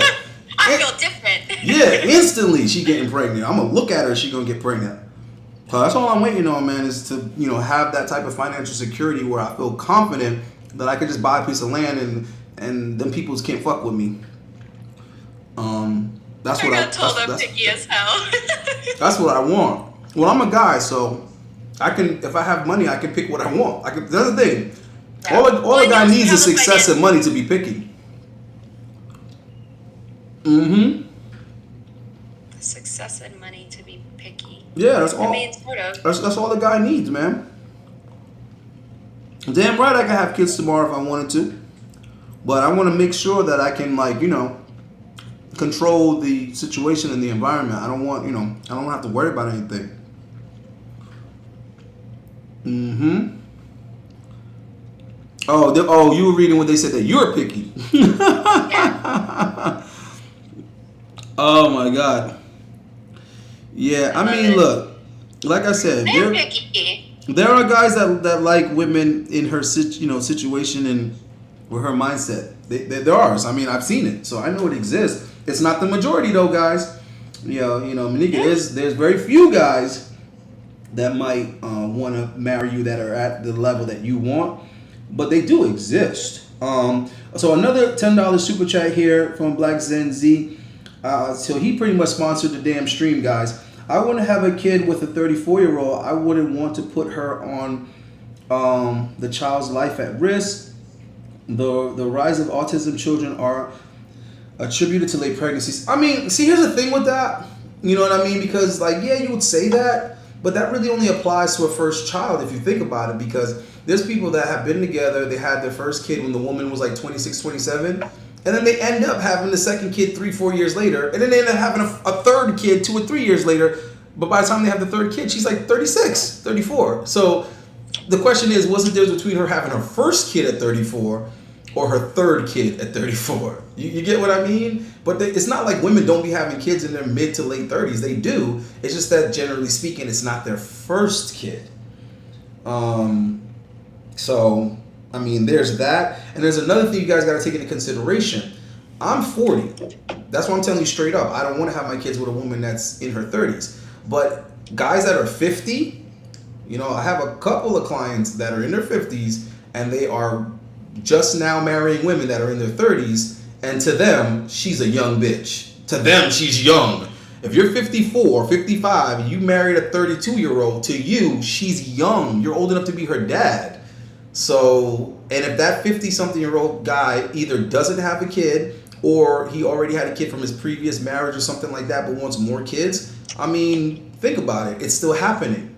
So the question is are these women your age interested in guys over 48? So I can just pretty much ask you that. Are there guys that you find attractive that are around 50? Hell no. Really? Because I'm going to be sexy when I'm 50. That's good for you. I won't be going after you when I'm at 50. I'm sorry. And here's the thing. There are plenty of women that absolutely think that guys in their 50s are hot as shit. Right. So I'm not going against that. I know plenty. I literally can name 5 of them that I can't name. But what, George Clooney or no, I'm not even talking about famous people or high level society people. I didn't mean it like that. I just meant that look. That's what I meant. I don't mean the actual guy. I mean the look. You know what I mean? There's plenty of girls that I know that are interested in guys that are older. I'm interested in someone that's around my age, and really? that may be fine. Absolutely, and that may be fine for most of the people on here to believe that someone's not going to be interested in me because I'm in my 30s if they're in their 30s. But the reality is that the people that I'm dating, I don't have an issue. So what I experience contradicts a lot of the things that are being said in the super chats. It's not the business for me. Black Gen Z says my girl's mother had her in her late 30s, and she has heart problems and a lot of internal complications. It's science undeniable. She bad though. See, here's the thing though. What you're describing is not the majority, and it's not guaranteed. It's just something that happens. I had a Right, and chick. so my I had a chick that her mother had her in the late 30s, and this chick was skinny, couldn't gain weight for shit. She was a preemie, and she got pregnant and lost the baby, so she had issues having babies. So I'm not saying that that's not true. I've dated girls right. that have those issues because their mothers had them too late. The thing is, though, is that that's not like guaranteed, or it's not like the majority. It's just something that's potential. You know, my mother had my sister in her late 30s. You know what I mean? So, but my sister's 100% healthy, and so is my niece. So I'm And saying, my mom had my sister at 40, and she's man, perfectly fine. But yeah, she also did it with extra help from science or whatever. But she had to go through a lot of checkups to make sure that every step of the way that my sister was coming out healthy. So there are like more complications, but like it's like I said before, the thing that these like guys don't understand, us like females being on birth control for so long has, and for generations, so not just us but our children as well, have given us a lot of issues where all of these advancements came because of that. It wasn't necessarily because women were getting older as they were having children. More women were having problems having children, getting off of birth control. And yep, so because of that, it's not the same thing as like having a kid maybe 10 years ago at age and never 30. was on birth It's a control. total different, yeah, and it's a total different ball game now. Yeah, that's So another thing that I it's don't like. I don't really like girls being on birth control because it does fuck with a lot of stuff. It definitely fucks with their emotions and their hormones. A lot of the crazy shit you guys be dealing with chicks is actually because they're on birth control. That's what, actually that's the opposite. So I had when I first got since we're on the topic, I know there's a male audience, but sorry. I actually, when I first had my period, for the first couple of years until once I hit like, I was fine, but then once I hit like 21, I started getting super emotional, like I was the epitome of a poster child of like crazy bitch. And I remember getting mad at my girlfriends because they were eating pie the wrong way. Like this shit was insane. And I remember crying on the phone with one of my guy friends and him like telling me like my girlfriend has the same thing. You need to go to the doctor. As soon as I got on birth control, everything leveled out. So birth control can also actually be something that's beneficial for women that are going through the hormonal imbalances. yeah, hold on, but was that your first time on birth control? That wasn't your first time on birth control. That was my first time on birth control. I don't I know. wasn't really sexually active when I was young. No, but what I'm saying is it fucks with women's hormones and whatnot. Well, to a certain degree, but it also provides a balance when you have an imbalance because of your period. Right, but most women don't have an imbalance though. No, actually, most women do have an imbalance. So It's then where called would an that come hormone from? So there has imbalance. to be something in the From environment having, then. no, that's because of the food that we eat, because of the steroids that are used in meat products and going into our body. It fucks up with the hormonal imbalance. Then you add the hormones from having your period and going through womanhood, and it creates a hormonal imbalance where you get cystic acne, you become erratically emotional, you can't control your emotions. It's like, I'm not joking, like I was crying in the bathroom floor because I knew that the way that I was reacting and the way that I was talking to people was crazy people. Like I was watching myself be a crazy person and not have any control over my emotions. I wasn't on any birth control. I had never been on any birth control. That was the only thing that saved me.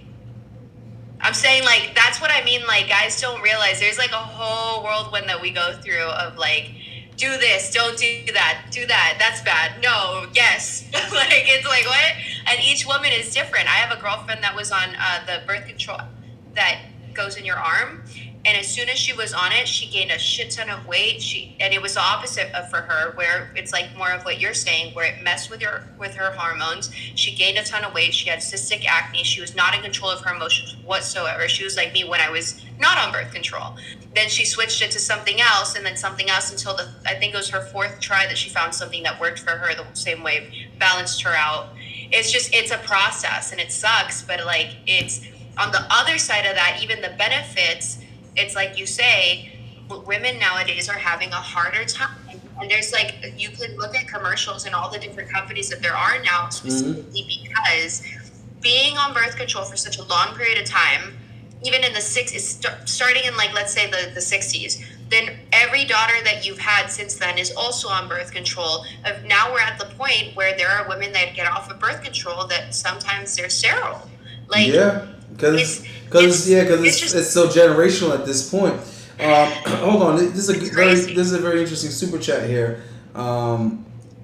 It says, see, this is the thing. I'm gonna phrase it how he phrased it, and then I'm gonna phrase it how I would like guys to phrase this question. All right, so teachable moment. So $5 super chat from Black Gen Z. Someone tell Minka the options that she has are sexual options, not marriage options. All right, so now I'm gonna ask the question how I think a guy should ask this question. So, do you think that the attention that you're getting from men and that what you consider options are men that actually would like to marry you, or is it possible a majority of these guys just want to sleep with you?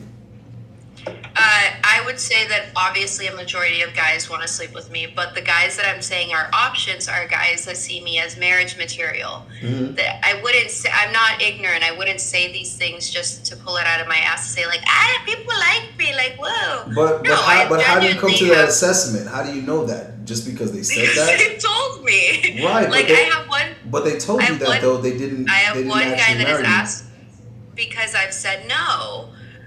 Like, so what I'm saying, okay, let me phrase it to you like this, because and I've been telling women this since high school, and I didn't come up with it on my own. My best friend said it, and he got it from his older cousin. So we just was passing down the swag. But he was like, "How many of these niggas proposed to you?"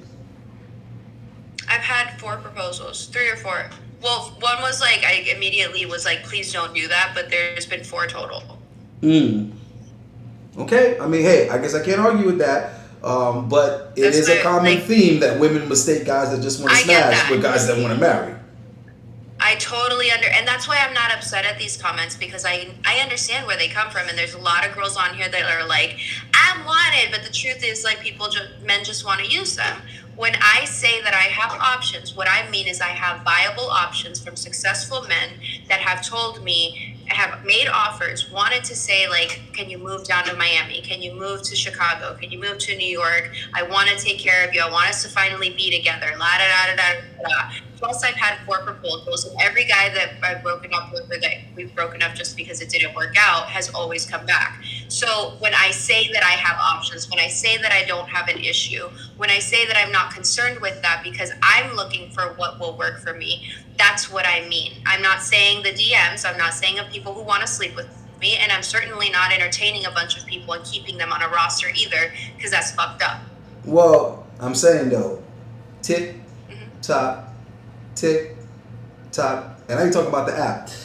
There's another $5 super chat here from Black Gen Z. She's juggling multiple men. Bingo. Juggling? What part of I just said I do not have a roster? No, hold on. Let me finish reading it. She's juggling multiple men, bingo, stringing them along, and she tells each one of them that those are her guy friends. Oh my God. If I have a rule, and the guys know this rule too, if I have a guy friend, there's never going to be anything. There's no sleeping around. There's no, oops, I fell on his dick. There's none of that shit. You are actually my guy friend.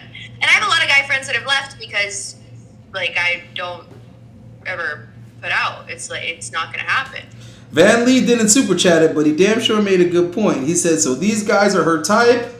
They are suitors, not viable options. So basically what he's trying to say is, yeah, but the dudes that are proposing to you aren't the dudes that you would marry. So they basically don't count.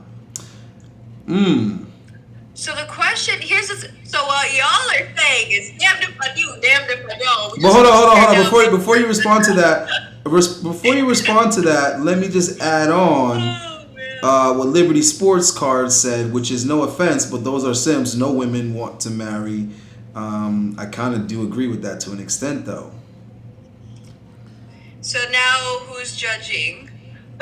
No, but the proof is in the pudding though, because they proposed to you, which is some simp shit to begin with, because they proposed to a chick that's not in a relationship with them and doesn't want to marry them. Like if you're proposing to a chick that says, No. I hold on, was hold on. in a If you propose to relationship. a chick that says no, I'm sorry, there's no way of getting around that. That's some simp shit. You see what I'm So, saying? for the record, so y'all can understand, these are not simps. These were people I was in a relationship with. Oh, The okay, issues okay. that I had, the issues that I had were when it came time to like the proposal or like meeting the family or all of these certain things, they did things along the way that made me think differently of them. And when they proposed, I had already started thinking differently of them. Like I remember one guy, he had met my mom, we had met each other's parents, everything was going good. The issue was that he started making jokes about my mom. What My the mom fuck? my mom is Hold on, Hispanic. what? Let me finish. I'm first generation. That means my mother has a thick accent, but that bitch has raised me right. She beat the shit out of me so I don't do wrong. She made me into a good person that works hard and treats people better than most. And on top of everything, she built her own business. So we have a whole ass family. She held that shit down.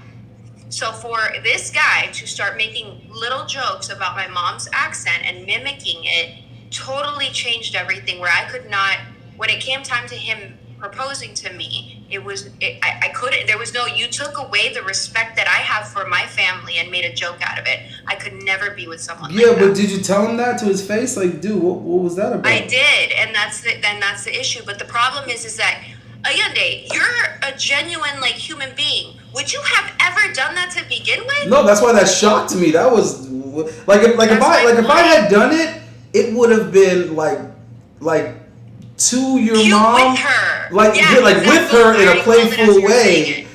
I called it as I was saying it. You would have done it with her in a playful Yeah, way. like, This was behind her back when no one was around, and that's my point. Like so. When I say that these guys were simps, no, or when you guys say they were simps, no, they weren't simps. They had a leading role in my life where it could have been possible, but then they did certain things. There was another guy that he had a military background, but he was a SEAL, and he was doing. We were phenomenal. The problem was that, like, on his second deployment, he started getting heavier and heavier into drinking and started accusing me of cheating, and we all know what the fuck that means, which did come out later on. There was another one. I mean, it's just, you see how what I'm saying is like, these are genuinely good potential suitors, but something always came out where it was like, I can't say yes because I can't. And it's not like I was like sitting there like, oh, I'm getting proposed to. Like, these were hurtful situations for me. I had to learn something from every single one of them, where now my radar is very specific, where it's like, okay, if I'm going to a restaurant and you're treating the waitress like she's insignificant, then I'm probably not going to get along with you because I treat everyone like they're significant. I think everybody's special. I appreciate the human race, and I think part of the problem in today's society is the disconnect that people have. Just like these comments, any other bitch would come on here and get offended, get mad. I understand that wherever you guys are coming from that make you think that way, some bitch probably fucked you over, and that's where this mentality is. And I get that. And you know what probably happened to her? Some asshole probably fucked her over, and so on and so forth. All I'm trying to do is be the part where it ends. I don't want it. I don't want to fuck people over. I just hope that you're like, I just hope that you're like telling these guys this shit before you break up with them, so yeah, I do. they at least know what they need to because it's closure. Correct moving forward. I mean, I didn't even like my mother-in-law, but I had the utmost respect for her. And the crazy thing is, like, I would tell her how I felt about her in discussion, and I would also make it clear to her, but I'm gonna be at every single one of your dinners. I'm going to be there when you ask me to do something because you're my mother-in-law, so I have to give you the same level of respect as I do my mother. And I don't know, but, you know, I look at that a certain way. I got along really well with with her stepfather. But I felt like these things need to be voiced and they needed to be discussed because here's the thing. If I don't like you or I don't like things that you're doing and I don't say anything, now I'm not being true to myself. But if I voice these things to you in the most respectful way and let you know, Ma, like I'm calling her, this is my mom. I call her Ma, you come on, Ma. Like for example, she would just come over the house whenever she felt like it. And I would tell her to her face, listen, that key that you have is not for what you're doing. Like, you don't have a key to my place, so you can just come whenever you want without knocking or calling or announcing yourself. This is my house. Oh, I'm the man of the I don't have house. You know what I mean? And it's like, well, yeah, whatever. Well, with you're talking about like mother and father-in-laws, right? Right. You know what I mean? Yeah, there has to be a respect. Exactly. And then it's like, go make absolutely. me some grandbabies. And it's like, listen, you don't tell me when to start my family. I'm the man. Yeah. I make the decisions here. You're gonna have to accept and respect that. But when I come over your place, it's your place and you're the boss. I take off my shoes. I do what you tell me. I sit where you tell me. Yeah. You see what I'm saying? So we have to have that understanding. It's respect. Right. It comes down to respect, and that's the part I can't say. My mom, I love my mom because I think in my early 20s was more like what are you doing? But now, like the last boyfriend I had, she was super respectful of the relationship, whether she liked it or not. She's like, this is your life. I'm never going to be one to want to get involved or try and manipulate or try and say or like try and steer you any which way. And that was like, and I think that that's like a big problem in relationships too, when people let their parents influence, because it ran its course anyways. And like now no one can blame my mom. She was nothing but like supportive and kind and loving and nurturing. And I was like, oh, I love that woman. So anyways, and no, I don't juggle people. I don't believe in that because I don't like to be juggled either. So I'm like a one penis, one vagina kind of person. Like, I say it all the time. I have friends that are like into other things, and I'm like, I just want one penis. That's it. Yeah, I mean, but see, here's the thing. I mean, at the end of the day, you have to decide what it is that you can be satisfied with, because there's a good possibility you're not going to get everything that's on your list, and time is of the essence. So you have to ask yourself, what's enough for you to cash out? Y'all can keep your time if you would like to. You can keep your time. I am fine with my timeline and where I am. Yeah, but see, hold on. You say that now. Will you be saying that in hindsight? Will you be saying that at 35? Hey, if for whatever reason you're not... You want to bet $5? No, I'm just saying, if for whatever reason you're not married by... I'm saying we could do $5, give it 5 years. In 5 years, if I didn't find the one and I'm like, damn, Ayende, you guys were all right, the time was ticking and la-da-da-da-da-da-da-da, I will give you $5. But I will collect my $5. What I've seen women my age do, and I'm talking about women my age that I've known long before we were this age, is some of them put a contingency plan in place where it was like, listen, if I don't have my baby by this age, I'm going to have my baby with this friend. And I was offered that a lot. Like before the whole Instagram thing got big, long before there was TikTok and there was OnlyFans and all this kind of shit, there was a time where I felt like I was getting that offer a lot. And then I realized that it was just my age. It was the age and the generation. So when I was like around, I want to say maybe somewhere around 30, I started getting that offer a lot, like from left and right. And it was always projected into the future. It was from women that were like 27, 28, 29, and they were basically just asking me, hey, listen, if I don't have a kid within the next 5 years, are you down to put a baby in me? And I told each one of them, you fucking got me fucked up. Nobody's gonna have my skeety skeet. Nobody's gonna have these handsome ass features unless they're my wife and I'm raising them together under one roof. I'm not doing that joint parenthood shit, that co-parenting shit with someone that I'm not in a relationship with. But I thought that was interesting that so many women had that same thought process. And then I realized to myself, Ayende, that's just simply somebody's putting that article out right now, or that's on some talk show right now, because women do function like that. If something is in some TV show or some movie at this moment, you're going to see a lot of women reacting to it that way. They're all going to kind of jump on board with the same concept because it's in the mainstream at this moment. So I just noticed that trend, and being that I've always known a lot of women, and I don't have relationships with women that like end abruptly. Like maybe we slept together at some point, we don't anymore, but we're still cool. So I don't have that like we don't talk no more type of situation. There's girls I know for years, like still, we can still talk if we come across each other, or they might shoot a DM every once in a blue when people aren't hacking my Instagram and shit. But the point is, I keep open lines of communication. So I just noticed I was getting like out of the blue all these offers like, hey, I want to have my baby by 34. If I don't, can you please be my sperm donor? And I want to do it the natural way. And it's just like, this is weird. This is a weird request. But I saw where they were coming from because they wanted the genetics. They wanted to basically be able to say, right. I know kind of what I'm going to get because I know the character of the guy. That you get what I'm trying to say? Like I know the guy. And another thing, because Zin was in the Van Lee was in there talking about if what chicks did he give? He gave what did he say?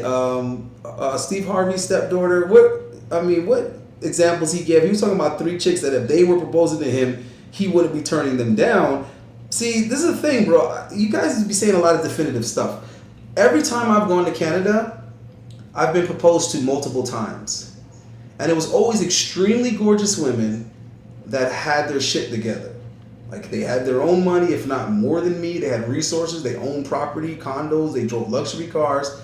And they all were very, very direct. Like, listen, you're what I want. You know, obviously we don't know each other that well, but I'll put these guarantees in play. I'm willing to make these type of contracts, whatever, because they knew what they wanted. And they were willing to negotiate it like a fucking business deal. And I thought, this is really interesting. And I went to Canada several times. I got this in Toronto, and I also got this in Montreal. And, you know, anybody that's familiar with my situation, I ended up marrying a woman from Montreal. But it wasn't under those terms. I met her in Florida, and we, you know, dated organically and naturally.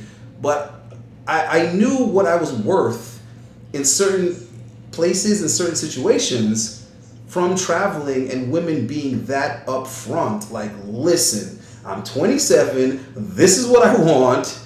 This is what I'm willing to offer you. And there was even an Italian girl who was trying to get a work visa for the longest. And we had casually dated a few times. When she came to visit Florida, she ended up moving to New York. I was going back and forth to New York for work, and I was, you know, seeing her when I was in New York. And then years later, she just was like, she hit me about the blue and was like, listen, I want to talk to you about something. And I'm like, oh shit, what's wrong? And she was like, listen, would you be interested in marrying me? And I'm like, wait, what? And she's like, listen, I'm buying a house soon. You'll be able to live here rent free. If you want to have children, we'll have children. If you don't, I understand. But I want the citizenship, and I want to be married to someone that I know I get along with, someone that I know the sex is going to be good. And I just was like, what are we even talking about? I was like, what kind of, you know what I'm saying? And it was weird because the way she explained it, I actually started to entertain it. I was like, you know what? Let me think about this, and let me get back to you. You know what I mean? Like, I had to really think about it the way she presented it, and it made me think about the girls in Canada, because I would often in my mind think, did I miss an opportunity there? Because the women were really beautiful and they had their shit together, and I would think about them from time to time and think, would I really have minded to be that girl's husband? Like, you see what I'm trying to say? Like, you're muted. I said, but why did you say no? I think just because it was so because it just was so arbitrary. It was so, like, you know what I mean? Like, it's unorthodox. I'm like, wait, what? You want me to, you know what I mean? Like, sometimes something could be so much and so different that you just don't even know what to say. Like, am I supposed to just be like, no, you're crazy? Or am I supposed to be like, wait a minute, this just might work?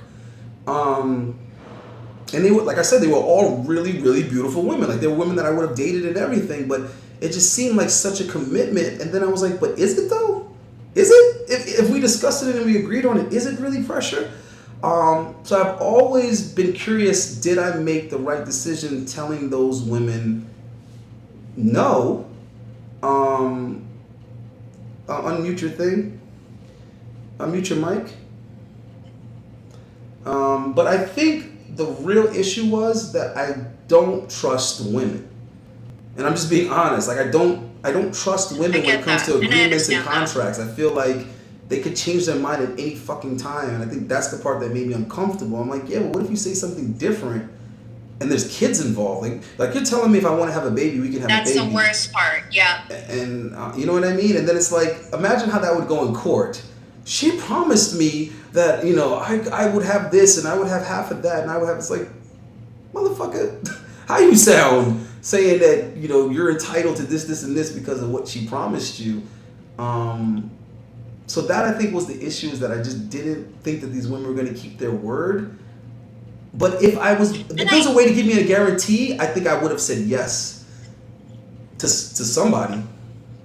yeah, and I get that, but it's like, I'll say this. So like, one of the guys that I am actually dating right now, not one of the guys, the only guy I'm dating right now, it's actually, You told her yourself, girl.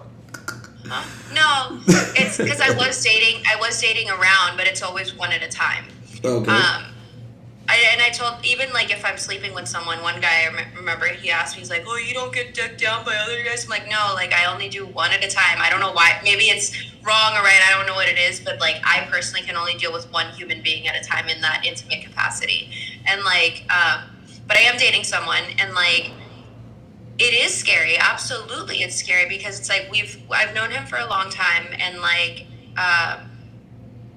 It was for him specifically. We never officially dated because he was never like able to like be vulnerable, right?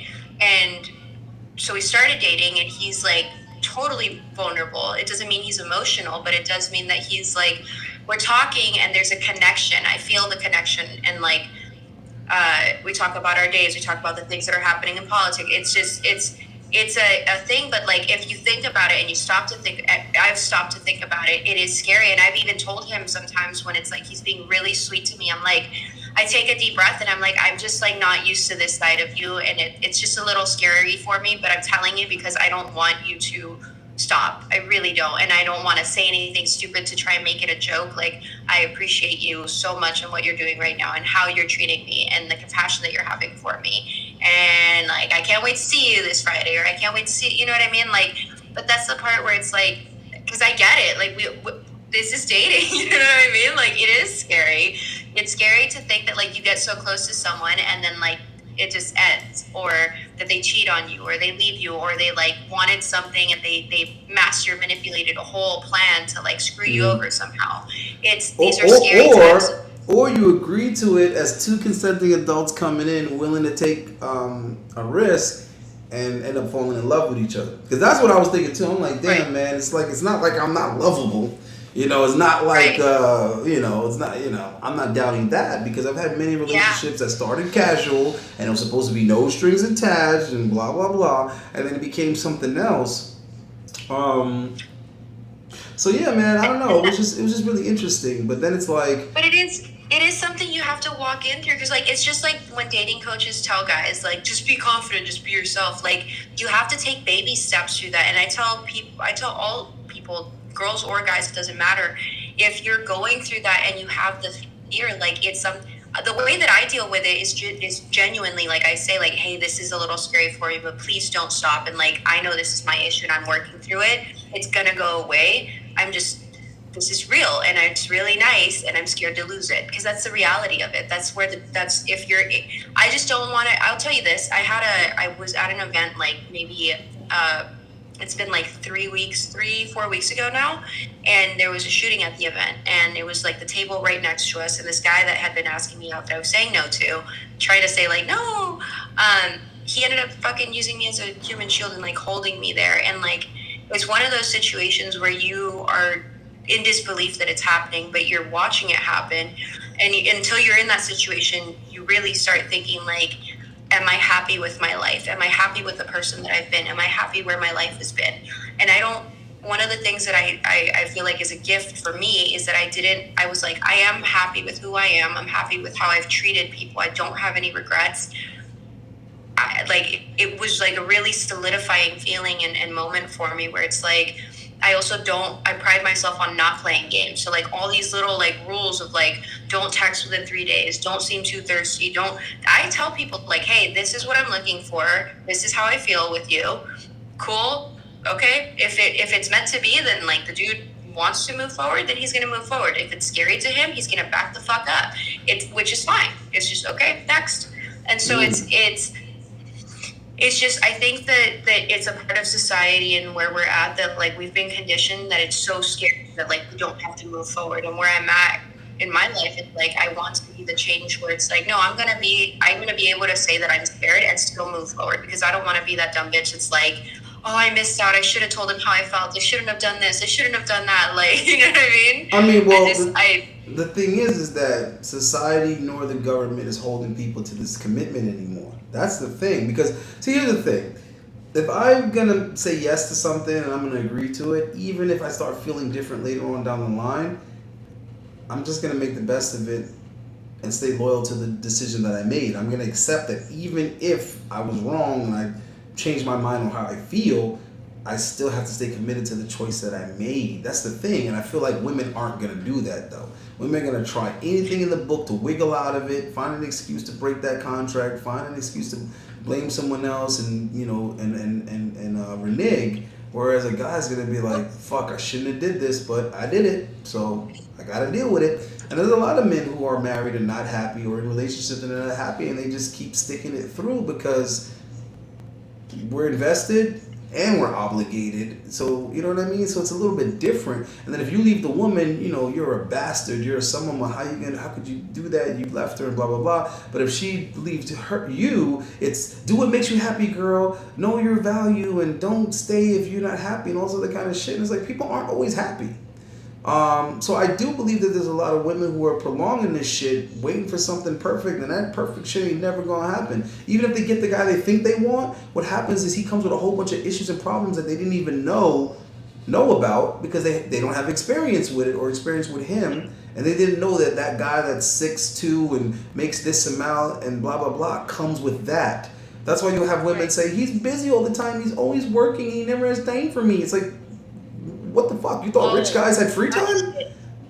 That shit gets me because I fucking say this shit all the time. All these women want the high value man and don't take any responsibility with what the high value man actually comes with. That's what I'm saying. He's not going to have as much time for you. That means he's working all the time. That means he needs support. That means you gotta. I said it earlier. If I find that guy and he ends up making more money than me, something's gotta give. Someone has to hold down the house.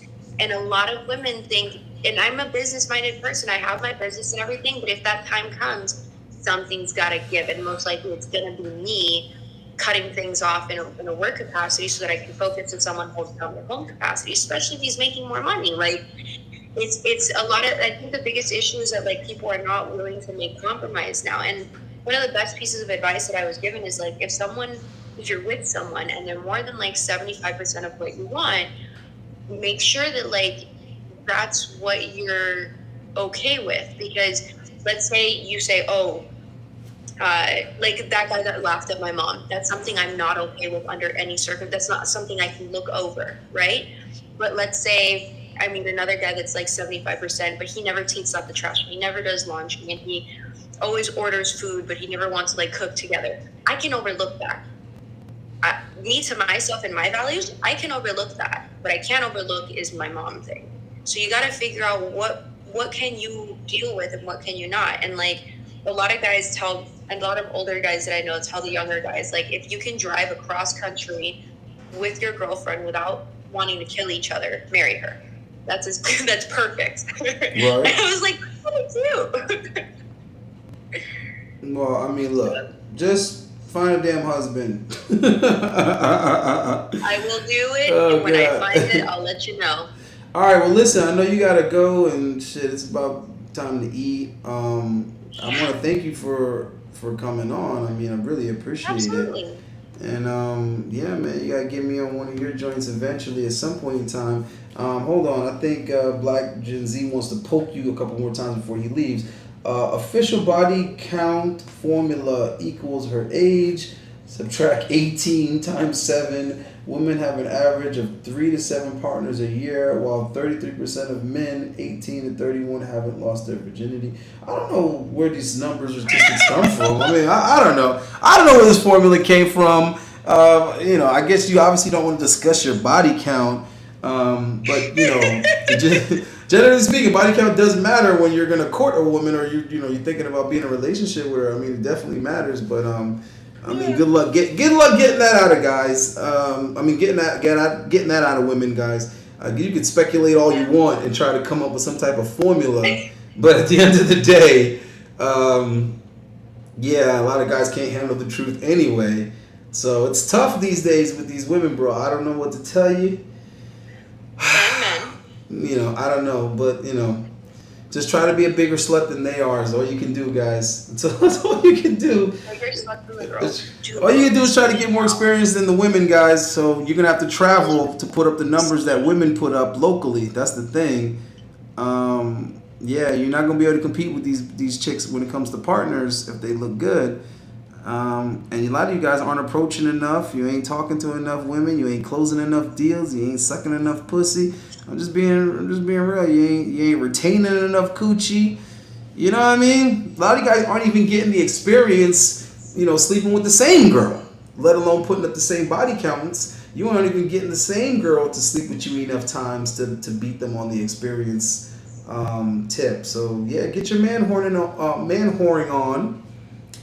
Like Coming to America. There's a whole bunch of deleted scenes out of that movie. What you don't realize is Simi and oh my God, Hakeem were getting it in. They were getting it in before the end of the movie. They were. Yeah, I mean, here's the thing: is that like for any female, I hope any female that goes on to any of the podcasts in this sphere or in this world understand that like. I feel bad for girls sometimes because some of these things that guys say, it's like I could see how it could be really, really hurtful, but like you gotta understand where it comes from because at the end of the day, like what I personally believe is that men need women and women need men. I think that it's been fucked up and everybody's been too busy fucking each other over that they forgot that there is such a thing as good people. That most of the world is actually good. They're not all fucked up. And hold on, but I gotta get in there. Because I got to keep it real at all times. Mm-hmm. Because I'm not going to let you say that like the dishing of the hurt is even. Because this is what happened. No, let me explain it. Hold on, let me explain it. Okay. Just to understand that you also stopped me right when I was in the middle. No, because I don't want to lose this point because I want to make this clear. Because women will do this shit right here that you're about to do. The hurt, the dishing of the hurt, the inflicting of the hurt is not evenly distributed, and let me explain why. Now, majority of women being hurt by men, yes. Majority of men being hurt by women, yes. Majority of women doing the hurting is far more than the majority of the men doing the hurting. Because what happens is you got the 80% of women that are hurt by men being hurt by only 20% of the men. Only 20% of the men are doing the hurting, doing the cheating, doing the womanizing, doing the impregnating, doing the whatever. And then when you look at the guys, you got 80% of the guys, but those 80% of the guys are getting hurt by 80% of the women. So I just want to point that out because we're not gonna act like the math is even there. Most guys don't get to do the hurting. Go ahead. Are you done? Because you guys never even, you got triggered and you started. No, I didn't get triggered. It wasn't about what you said. I just wanted to let that. I wasn't saying that. So if you would let me finish what I had to say, it had nothing to do with that. I said. What I was specifically saying is for the women that come into these podcasts, this is for women, like anybody that's a female that watches these things, understand that the men in these chats are hurtful. You can't react to them and you have to act with compassion because there is a necessity for that. So that had nothing to do with what you're talking about, first of all. Second of all, I don't know where you got your math off, but it's a little off. The third part is what I'm trying to say is that in these worlds, all we do is we talk about how men are this and how women are this. I'm in the man's world. You know what capacity it takes to have these conversations up to like 5 times a week with men in the chat doing this nonstop? Like it's a pain in the it's hard. It's difficult sometimes. There's times where I like ghost and I disappear because I need that mental capacity to like be okay with myself again because it's a lot. What I'm trying to say is that like instead of focusing on you're this and you're that and you're this bad bitch and you're this asshole and all these things, we should be focusing on the good. We should be focusing on the fact that like men are protectors, they are providers, they do want families, they do want to respect themselves and be respected. Women also are nurturers, they bring balance. We're supposed to make men feel like they're wanted, make men feel like they are needed, make men feel like they are fucking worth it, instead of telling them, oh, you ain't worth shit.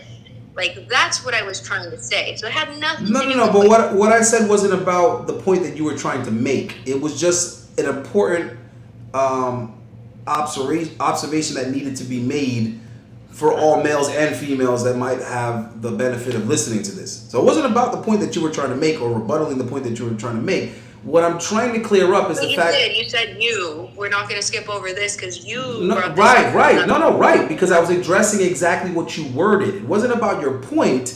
It was about it was about the statement that you made that men, are hurt by women, and there are women that are hurt by men. Right. This is true. But I just want to be clear on the percentage, how the percentages break down, But I and didn't say why that. and why men feel the animosity that they feel for Right. for women in general, because men in general are rejected and hurt by women in general, And whereas so are women. no, but That's the right, but issue. listen, Like, just listen to what I'm trying to say.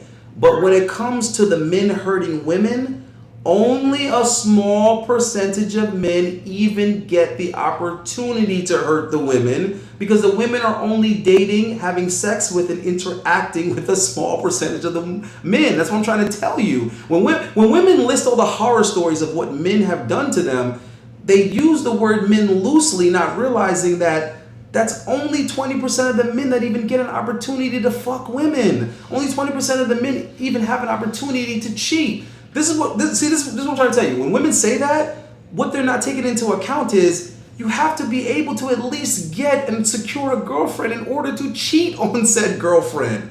Majority of guys are single. 20% from? Huh? That's misinformation, because you're talking like, where are you getting 20% of men? Only 20% of men are able to bag a bitch and fuck her and get her as a girlfriend. Where are you getting that? Hold on, Minka. That only 20% of men are attractive enough to not only have one girl, but then still be attractive enough to be able to cheat on her, to be able to sleep with other girls. That's what I'm trying to tell you. That's very few men. I'm not saying only 20% of men are in a relationship with a girl. What I'm saying is roughly around 20% of men are attractive enough to attract women at the rate where you could like literally be sleeping with multiple women at the same time. That's not the reality for most guys. Where are you getting that 20% from is my question. Oh, because when they do this type of statistics and this type of data, that's the number that we come to. So it just happens to be a rule of nature. Where did you get the statistic from? Okay, have you ever heard of Buford's Law? A what? All right. Anyhow, No. Of what? Buford's Law. No, I get my information from the government because they actually do statistics. No. The government ain't the only people doing statistics. Like scientists and biologists have been studying this for a long time, because you see this percentage reflected in the animal kingdom. So when you look at the males that have mating options, right? They have breeding options. No, but you're skimming over where you're getting the facts from, because what I'm trying to tell you is that everywhere where they do this, they come to around the same percentage. What I'm trying to tell you. This is why they don't even argue it. Listen to what I'm trying to say. It's to I do argue because I look at percentages. Just hold on for a second. It's to the point where it's actually called the 80-20 rule. Like, it actually has a name because it keeps on coming to that same number.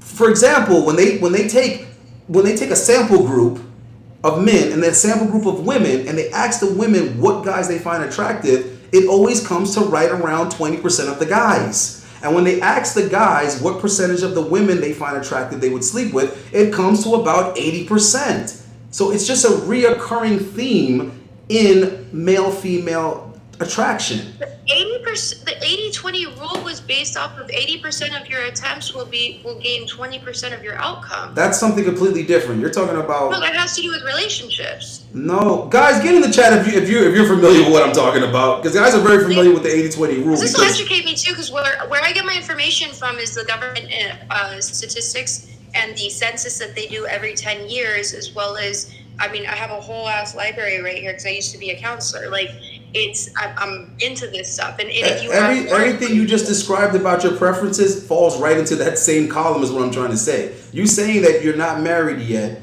because you haven't found this particular guy that you think is of that stature, right? That's exactly what we're talking about.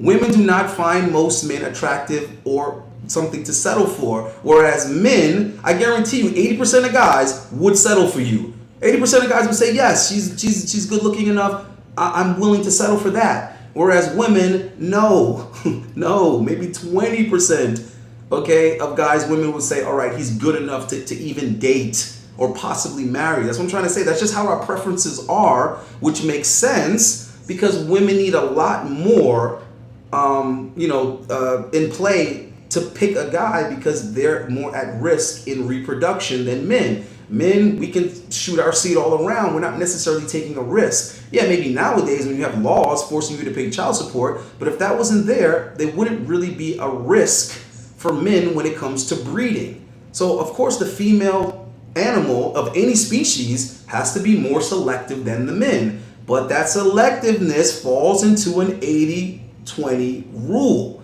And like I said, it's a reoccurring theme. Whether you're looking at lions or you're looking at apes or you're looking at gorillas, you're looking at humans, it seems to fall right in there. So so the point that I'm trying to make is that when women talk about their experiences with men, they fail to realize that very few men have those options. Very few men are moving like that, where they got a girl here, they also fucking with a girl over here, and they also got, very few men have that. Most men are struggling to see one chick more than once. It's like, I went on a date with her, she didn't call me back, and then she sort of said she'd go out with me again. Most guys are just getting ignored, flaked on, canceled on. They're not juggling these options. But when women complain about men hurting them and cheating on them and lying to them, they're talking about that small percent. They're talking about that 20% that can fuck her, can fuck that girl too, and that girl too. Because whatever about him is attractive enough for her to be sleeping with him, other women are also attracted to. So that's all that I'm trying to say, is that we tend to leave that out. What's the percentage, then what do you think is the percentage of women that are hurting men? The majority, because I just explained that to you, majority of guys are getting rejected by majority of women. And who are they getting rejected for? They're getting rejected for that top 20, 15%. That's what I'm trying to tell you. That's the guy she's calling back. That's the guy she's actually texting back. Right, just go in your phone and go in your DM and you look at all the guys that are trying to go out with you and trying to hook up with you. What percentage of them have you actually ever gone out with? I bet you it's less than 20%. I don't go out with guys for my DMs. So, but yeah, okay, you see my point. Now, if a guy had bitches in his DM, I guarantee you he'd be going out with them. Really?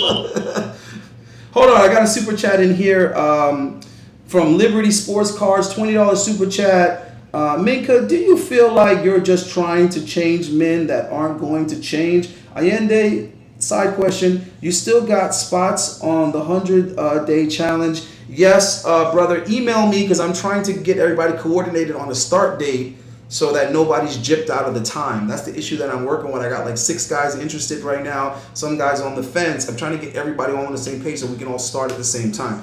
So please email me so you can be part of scheduling a start date, and so we can all stay coordinated. Also, another $5 super chat from Black Gen Z. I got hella experience. I know these women like the back of my hand. Don't try me, fam. LOL. Check my IG. I'm out. Great stream. I don't know what the hell he's trying to say. I mean, you can't prove any of the things that you said about her. You can only guess. You can only guess that. I mean, it doesn't mean you know these women, bro. I know women very, very well, and all I could do is ask them and see if I can, get them to admit what I suspect. That's all I can do. I can't prove that. You know what I mean? I can't prove shit. Jesus. What I was trying to say, so first, let me answer the super chat just to not be disrespectful, and I appreciated the way that he asked it.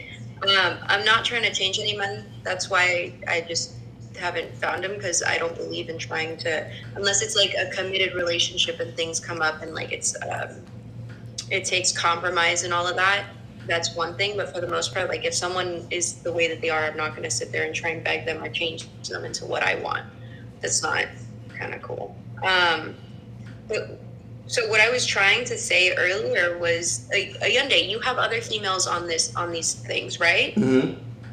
Okay, so I understand what you're saying. I don't understand the math. I would like to understand the math. That's why I was asking. That's my whole point, is that women don't take that part into consideration. But so that's why I was trying to understand. I'm like, because legitimately, like the more I learn, the better I am in my own life. But what I was trying to say in the very, very beginning, before this whole thing started, was for the women that go on here, you need to understand that all of these like comments and stuff and all of the things that are being said, it's like, I'm not getting mad because it's people from a keyboard. But I know a lot of females that they go on to these things and they get super triggered. Like I had a girl that was on the Grey Pill podcast, and luckily she was here, but I had to pause it because she was like sweating and getting really angry. I'm like, do you need to take like a step out? Because this ain't, you can't change people and you can't. No, well, they just take it personal is what it is. Well, it's kind of personal, the things that they're saying, Allende. Yeah, but here's the thing, though. I will say this. Maybe they're not saying it No. to But here's the thing, though. I will say this.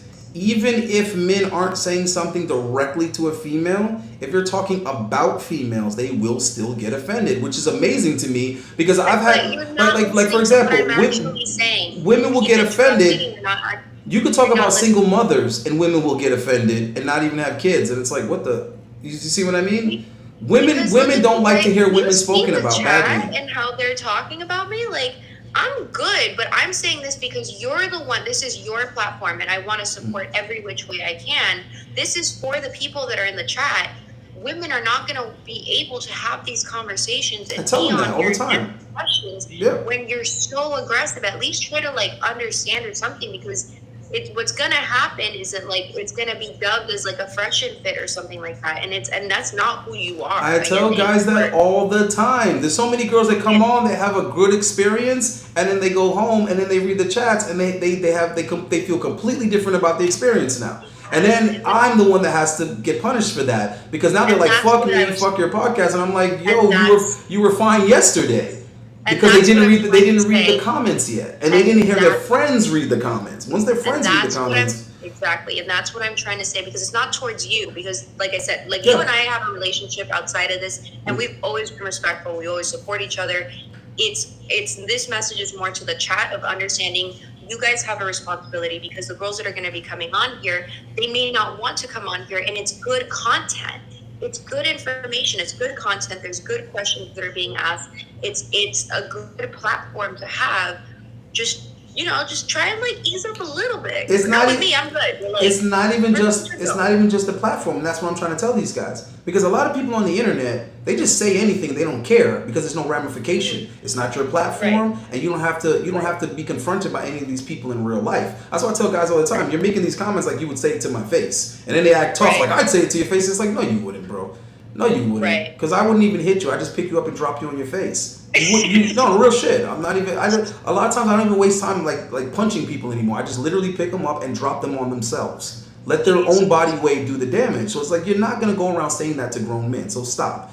But the overall point that I'm trying to make, violence aside, or threat of violence aside, is that you making these comments are useless, because that thought process is not gonna help you with women. Is my point. That resentment, that trying to get this gotcha moment, trying to get this prove all women are this and all women are low quality. You know what that's indicative of? Of that kid that nobody wants to play with. So what you say is, I didn't want to play with you guys anyway. Your game is stupid. I don't want to play with your stupid ball. It's like, no, nigga, you did want to play.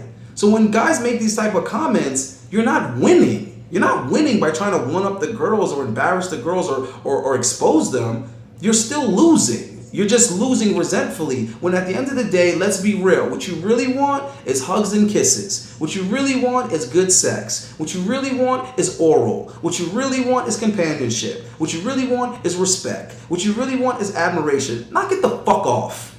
Knock it off. You like girls. We like girls. So stop making these comments as if you win by proving that the women aren't good enough for you anyway. You don't win that way. You don't win that way. So there are guys that don't comment, they're not verbal in the comments, but they're verbal in the email. And those guys want results. Those guys accept and admit that they want to have good experiences with women. They're not in denial about it. So when you make certain comments, it's like you're in denial that what you really want is to get along with women. Stop acting like you don't. And all I'm saying is telling women that they're washed up baby mamas and that they're 304s and that they're going to die alone and go ahead and buy cats. Bro, that doesn't get the results you want. Yo, first of all, I've lived majority of my adult life knowing these things about women and still getting what I want. It's like, yeah, okay, well, hey, she might be a single mom. I'm not trying to marry her, but I bet you I'm still going to get sex. I bet you the next time her baby daddy has the kids, I bet you I'm still going to have her cooking me food. I'm still going to be sitting on this plush couch, rolling me a joint, right? I'm still going to have great sex after we watch Dexter or whatever we watching on streaming. So I'm good. I'm good. Okay? I don't care if this girl has OnlyFans. I don't care if 80% of her pictures on Instagram are booty shots. I'm still going to get the experience I want with this girl, bro. So what I'm trying to say is guys need to be thinking in that mindset. Either you're going to improve a woman and help her see some of the errors and put some leadership in your step, or you're just going to have sex with her and be up out of there, or you're not. Right. You see what I'm saying? Like, it's also to what you were trying to say earlier of like, it does have a lot to do. This is what I always say is hurt people. That's all it comes down to. If you weren't hurt about something, you wouldn't be wanting to hurt someone else. I consistently do not try to hurt people because it's like I believe in karma, and I believe like if I'm a shitty person, even if I'm trying to use someone or just trying to like anything, especially when it comes to a guy, I'm just recreating another asshole guy to hurt somebody else, and I don't even want to be a part of that. You know what I mean?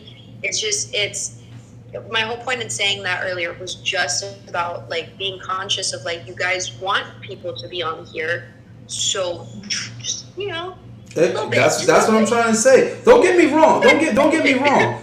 See, at the end of the day, like I hate when people try to say like, Fresh and Fit, their podcast sucks, or those guys are stupid, or they're losing. It's like, no, I know those guys. They're killing it. Those guys are killing it because they're doing what they set out to do, and what they set out to do is exploit the market of guys that want to do this type of shit and talk like this in the chats. And the reason why it irritates me is because that's not my agenda, that's not my goal, and that's not why I brought them that concept. I brought them that concept to get better results with women. Not to sit here and bombard women with insults and make a spectacle out of them and put them on a cross and crucify them. That's what their show is about.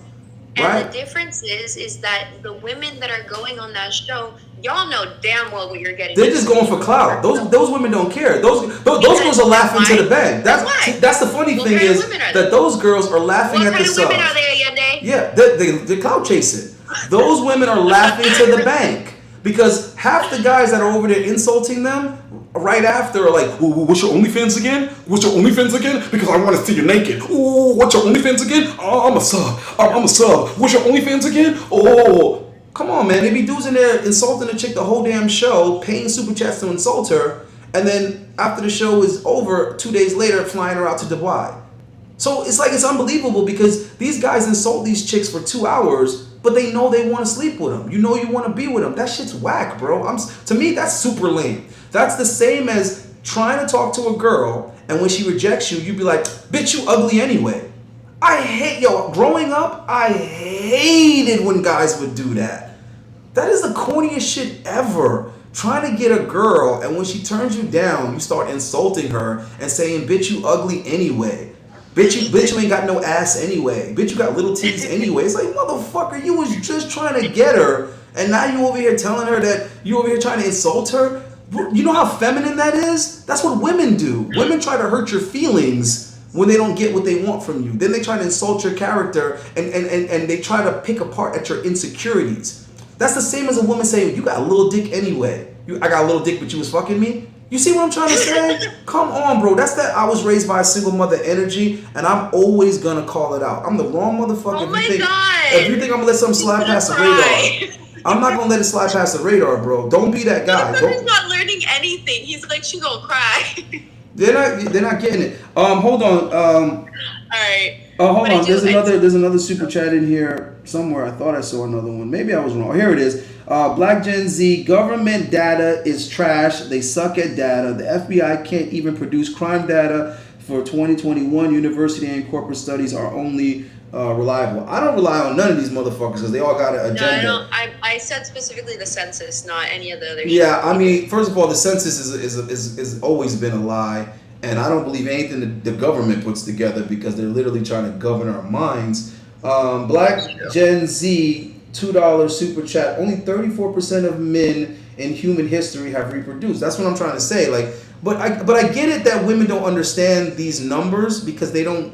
It doesn't resonate with them because it doesn't matter. But like, just to give an example of it, for the past 2 years or year and a half, I've only had my eye on one particular car, one model car. I don't give a shit about any other car. I don't care about your McLaren. I don't care about your Range Rover. I don't care about your Honda Accord. I don't care about the new Camry. I don't care. All the other cars are invisible to me because I've already made up my mind what particular car, what particular model I want. And what I'm trying to say is that is very similar to how women look at men. When they decide what it is that they want. Only 30%. You guys are trying to say only 30% of men reproduce? See, you see how that doesn't sound like it makes any sense to you? I'm searching it and nowhere have I found it. And the reason why that's going to sound crazy to you. That means 3 out of 10 men would reproduce. Yes, but just listen to what I'm trying to say and you're going to understand why it doesn't make sense or register to women.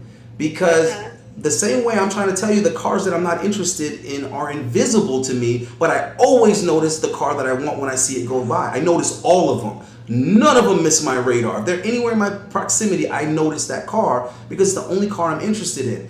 That's the way women are with women. The guys that are 5'5", women aren't counting those guys.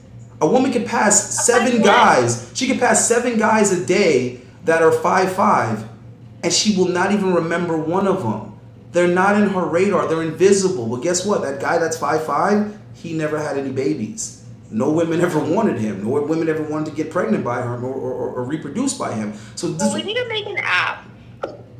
So so that's what I'm trying to tell you. The guys that are 5'9" and up, those guys exist. The guys that are 5'11" and up, those guys matter. Okay? And the guys that are 6 foot and up, those guys are attractive. And the guys that are 6'2" and up, those guys are memorable. And the guys that are 6'4" and up, those guys are unforgettable. So what I'm trying to tell you is everybody that falls under 5'9" is pretty much fucking invisible. That's why guys end up in the friend zone. You know, guys end up just being a coworker that brings you coffee and donuts.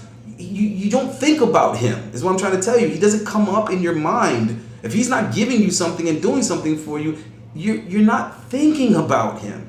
So that's something that women, they forget all the time. So when they talk about men, they keep saying it as if it's men in general, not realizing that majority of dudes don't even get to see the panties. You're talking like men in general cheat. Women will literally say shit like, all men cheat, all men are dogs. And it's like, shorty, all men don't get the opportunity to be a dog. All men don't get the opportunity to cheat. What are you really saying? But we're only focusing on the men again, and it's like there's also a giant percentage of women that are like untouchable. No. Majority of women can get smashed. I don't know what you're talking about. I see ugly ass baby mamas all the time, which means somebody was hitting it, somebody was skeeting up in it. Guys will be quick to fuck a chick that they won't be seen with. So I gotta stop you right there because hold on. I wasn't referring to smash. Because you can't smash an invisible chick. So you can't tell me that majority of women are invisible to men because majority of women are having sex, and you can't have sex with an invisible girl. So there is some guy out there that's acknowledging her, right? So maybe the bottom 20 or 25% of women aren't attractive enough to be slept with. but overwhelming 80% of women are getting smashed. I'm sorry. Guys, Right. there are good I looking never. guys that drop their standards when they can't find nothing better. So unattractive women are getting sexed more than the attractive women a lot of times, because what happens is they're fucking just for the attention. I had a girl on not too long ago that was confirming that. She was talking about how in the military, you'll see the most unattractive women getting dicked down several times a week by multiple guys because they crave that attention that they weren't able to get outside of the military.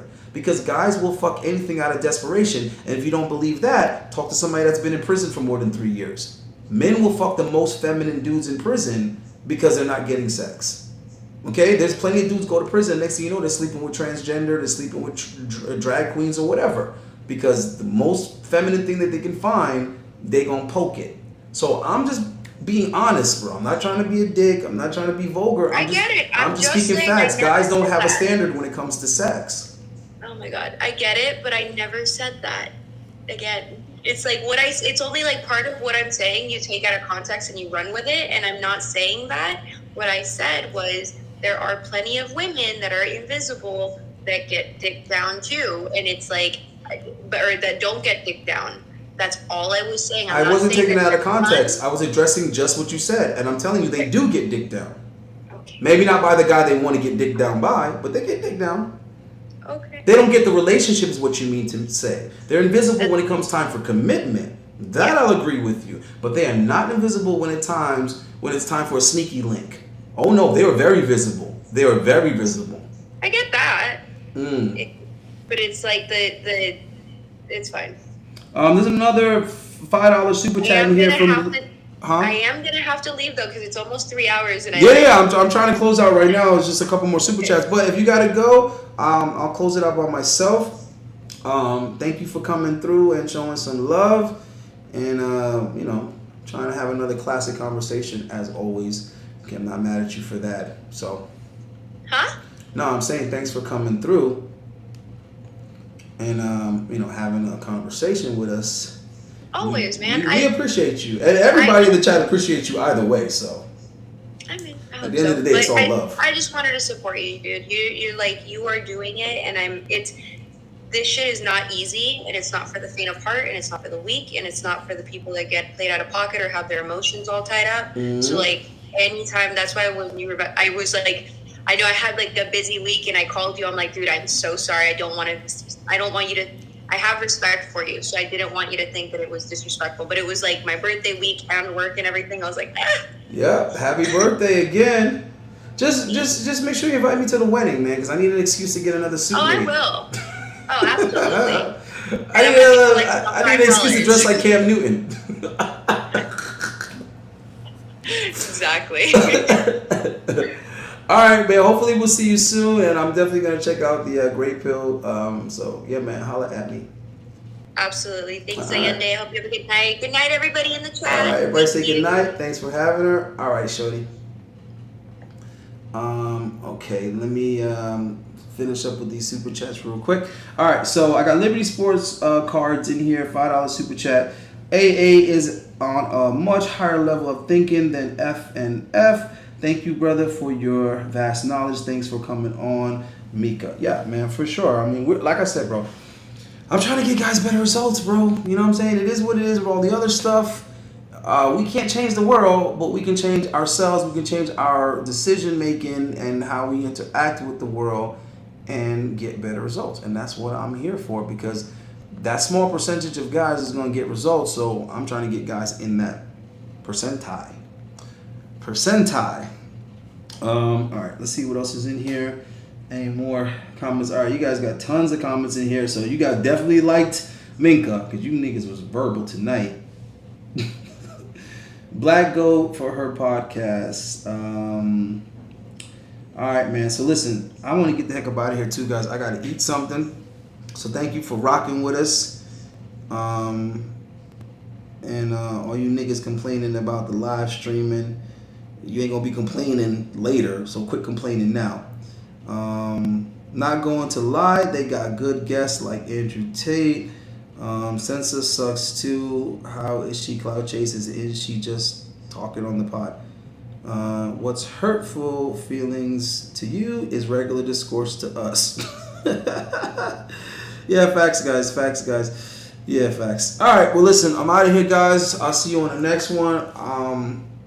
Can't remember what's tomorrow. Tomorrow's Saturday. I can't even remember who I got coming on Saturday. Tomorrow, I'm sure something's going on. But you know, I post like every 12 hours, guys. So we're gonna be posting something.